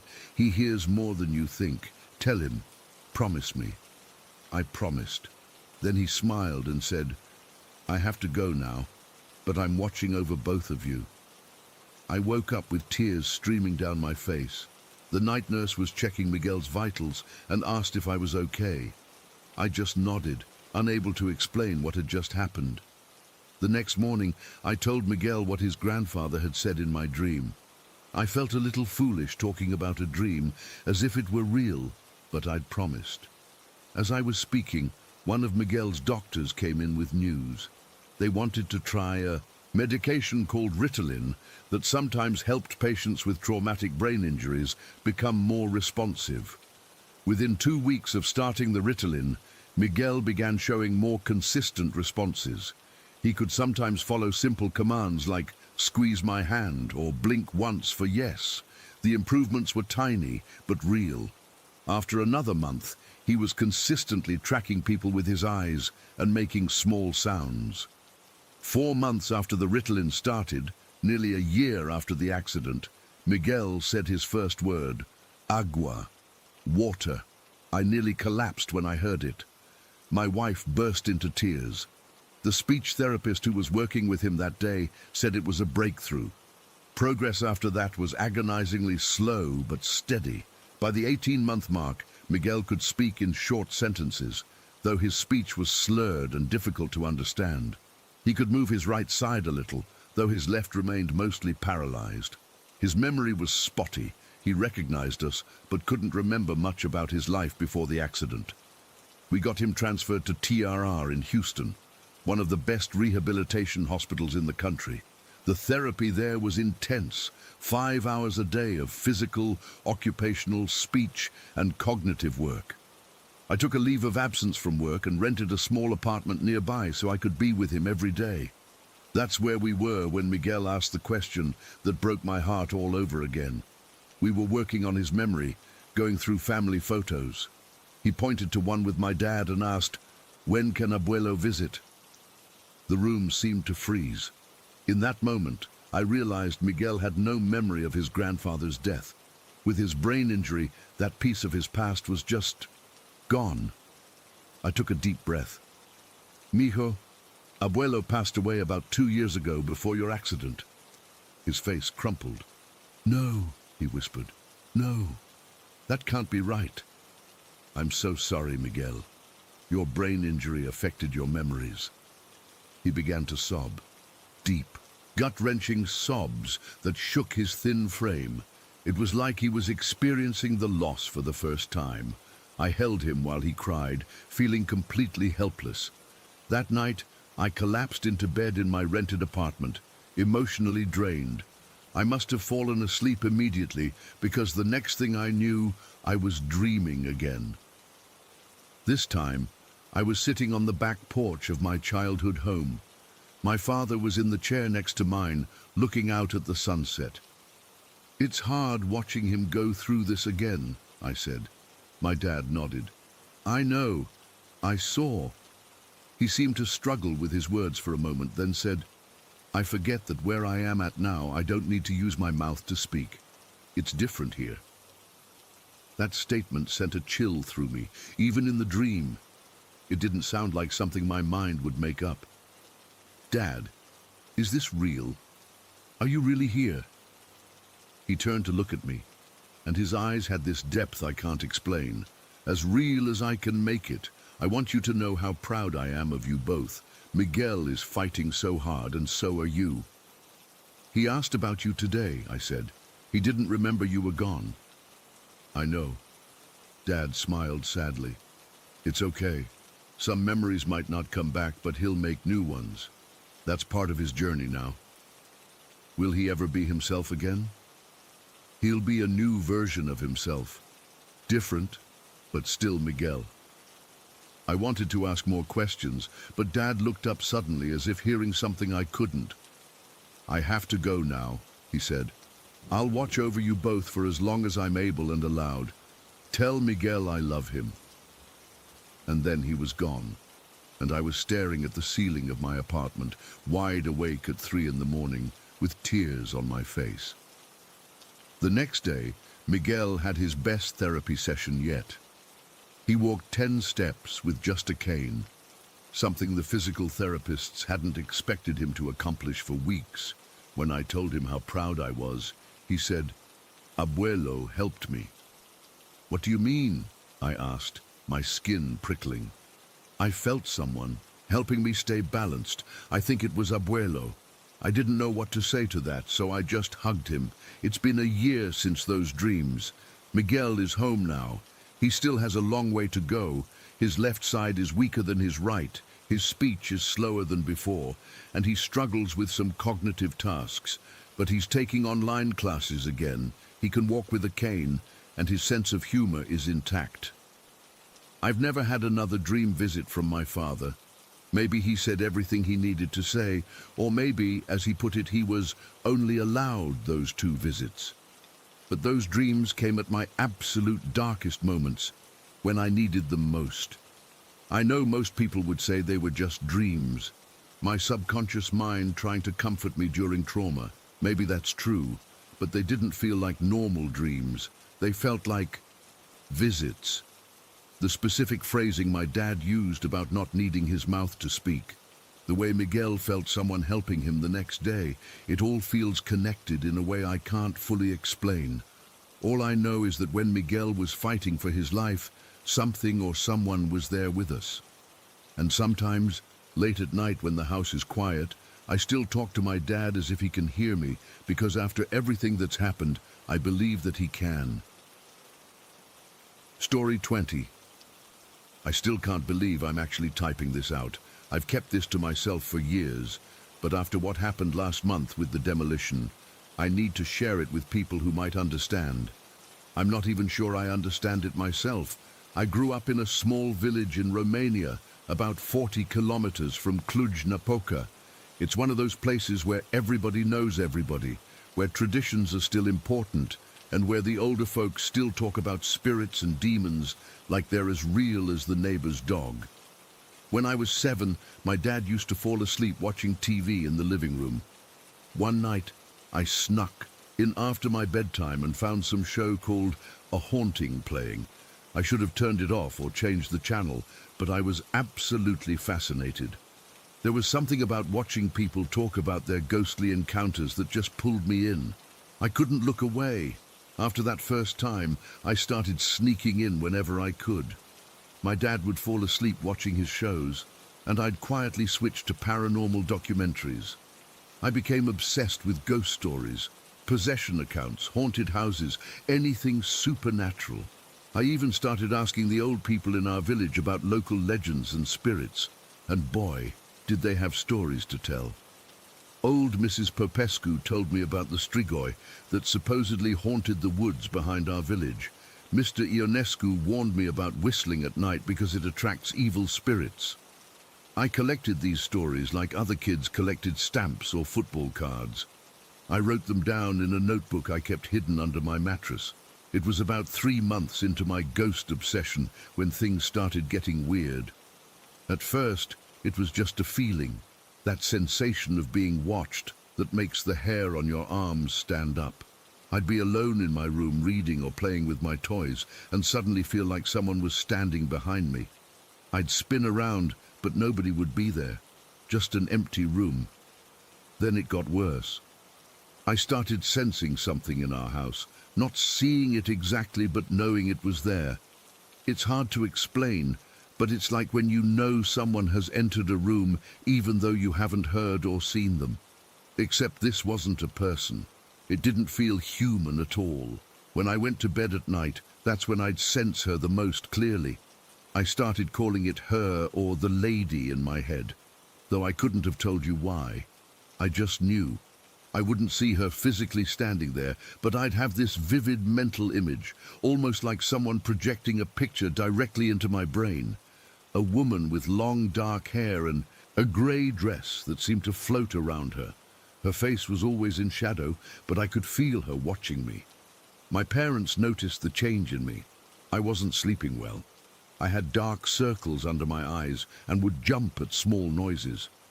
My mom asked if I was having nightmares, and I said yes because it was easier than explaining. How do you tell your parents that you think something supernatural is haunting you because you've been obsessing over ghost stories? One particularly bad night, I couldn't sleep at all. The lady's presence felt stronger than ever. I could sense her moving around my room, stopping at the foot of my bed, then by my window, then beside my pillow. I pulled my blanket over my head, but it didn't help. I knew she was still there. I could feel her anger, her resentment. It felt like she was mad that I could sense her. I was exhausted, scared, and suddenly just fed up. I sat up in bed and spoke directly to the empty room. Listen, I'm sick of you tonight. I'm going to go to sleep, and if you wake me up, you'll be just as terrified of me as I am of you. I don't know where I found the courage. Maybe it wasn't courage at all, just the recklessness of a tired 7-year-old. But after I said it, the room felt different. The presence was still there, but it had moved back, like it was surprised or maybe even impressed by my outburst. I laid back down and actually managed to fall asleep. The next morning, my mom asked me who I had been talking to during the night. My blood ran cold. She had heard me. It hadn't been a dream or my imagination. I had really confronted whatever was haunting me. Nobody, I told her, just talking in my sleep, I guess. She gave me a strange look, but didn't push it. After that night, the lady disappeared. I still felt occasional cold spots in the house, or would sometimes feel like I was being watched, but the intense presence, that mental image of the lady, was gone. I thought maybe I had scared her away, as ridiculous as that sounds. Life went on. I eventually grew out of my paranormal obsession phase, though I never completely lost interest. I just learned to keep it to myself. People tend to look at you funny when you talk about ghosts, as if they're real. Fast forward to last summer. I was 22, home from university for the break. Our family had moved to a newer, bigger house on our property when I was about 10, but the old house still stood nearby. We used it mainly for storage, old furniture, seasonal decorations, that kind of stuff. It was a small 2-bedroom place with peeling white paint and windows that never quite closed properly. My aunt was visiting with my cousin Anna, who was 3 at the time. Anna was this energetic little girl with pigtails and a million questions about everything. I was watching her play on this old wooden rocker we had in front of our new house while the adults were inside preparing lunch. It was a warm day, sunny with just enough of a breeze to keep it comfortable. Anna was rocking back and forth, singing some made-up song to herself. Then she suddenly stopped, looked over at the old house and asked, "Who lives there, Nico?" "Nobody lives there," I told her. "That's our old house, we just keep stuff in it now." Anna frowned, her little forehead crinkling up. "Nobody lives there," she repeated, then added, "Just a lady." I felt like someone had dumped ice water down my back. "What lady?" I asked, trying to keep my voice casual even though my heart was pounding. "The lady," Anna said, like it was the most obvious thing in the world. "She's at the window." "Which window?" I managed to ask. Without hesitation, Anna pointed to the small window of what used to be my bedroom. I looked, but I couldn't see anything except the reflection of sunlight on dirty glass. "What does she look like?" I asked. Anna shrugged, already losing interest in the conversation. "I don't know. She's just a lady. Can I have a juice?" I was about to press for more details when my mum and aunt came outside with drinks and sandwiches. My aunt noticed Anna pointing at the old house and asked her what she was looking at. "The lady in the window," Anna said matter-of-factly, pointing again to the exact same window. My mum and aunt exchanged glances. "There's no lady there, sweetheart," my aunt said. "Yes, there is," Anna insisted. "She's just standing there." My mum's face went pale. She looked at me, then back at the window. "She's just like you," she said quietly. I wasn't sure if she was talking to me or to herself. "What do you mean?" I asked. Mum just shook her head. "Nothing. Let's eat." Later, when Anna was napping and my aunt was helping my dad with something in the garden, I confronted my mum. "What did you mean earlier, when you said Anna was just like me?" Mum was quiet for a long time, like she was deciding whether to tell me something important. Finally, she sighed. "When you were little, you used to talk about seeing people who weren't there, a woman especially. You called her the lady. I thought it was just an imaginary friend, but what? But sometimes you would get so scared. You'd hide under your blankets, refuse to go into certain rooms alone. One night I heard you talking to someone, telling them to leave you alone, or you'd scare them as much as they scared you. The next day you seemed better. You stopped mentioning the lady after that." I felt dizzy. All this time I thought my confrontation with the lady had been something between just her and me. But my mum had known something was going on. "Why didn't you ever say anything?" I asked. She shrugged. What was there to say? Kids have imaginary friends, kids grow out of phases, and you did seem better afterward. For the rest of my aunt's visit, I kept a close eye on Anna when she was playing outside. Several times I caught her waving at the old house or talking in that direction when she thought no one was watching. I tried asking her more about the lady, but she was as vague as 3-year-olds typically are. Sometimes the lady was nice, sometimes she was sad, sometimes she was just standing there. The day before they left, I overheard Anna asking my aunt if they could take the lady home with them. My aunt laughed it off, but I felt that same cold dread I'd experienced as a child. After they left, I found myself drawn to the old house. I hadn't been inside in months. Nobody had any reason to go in there. But now I felt compelled to check. The door creaked as I pushed it open.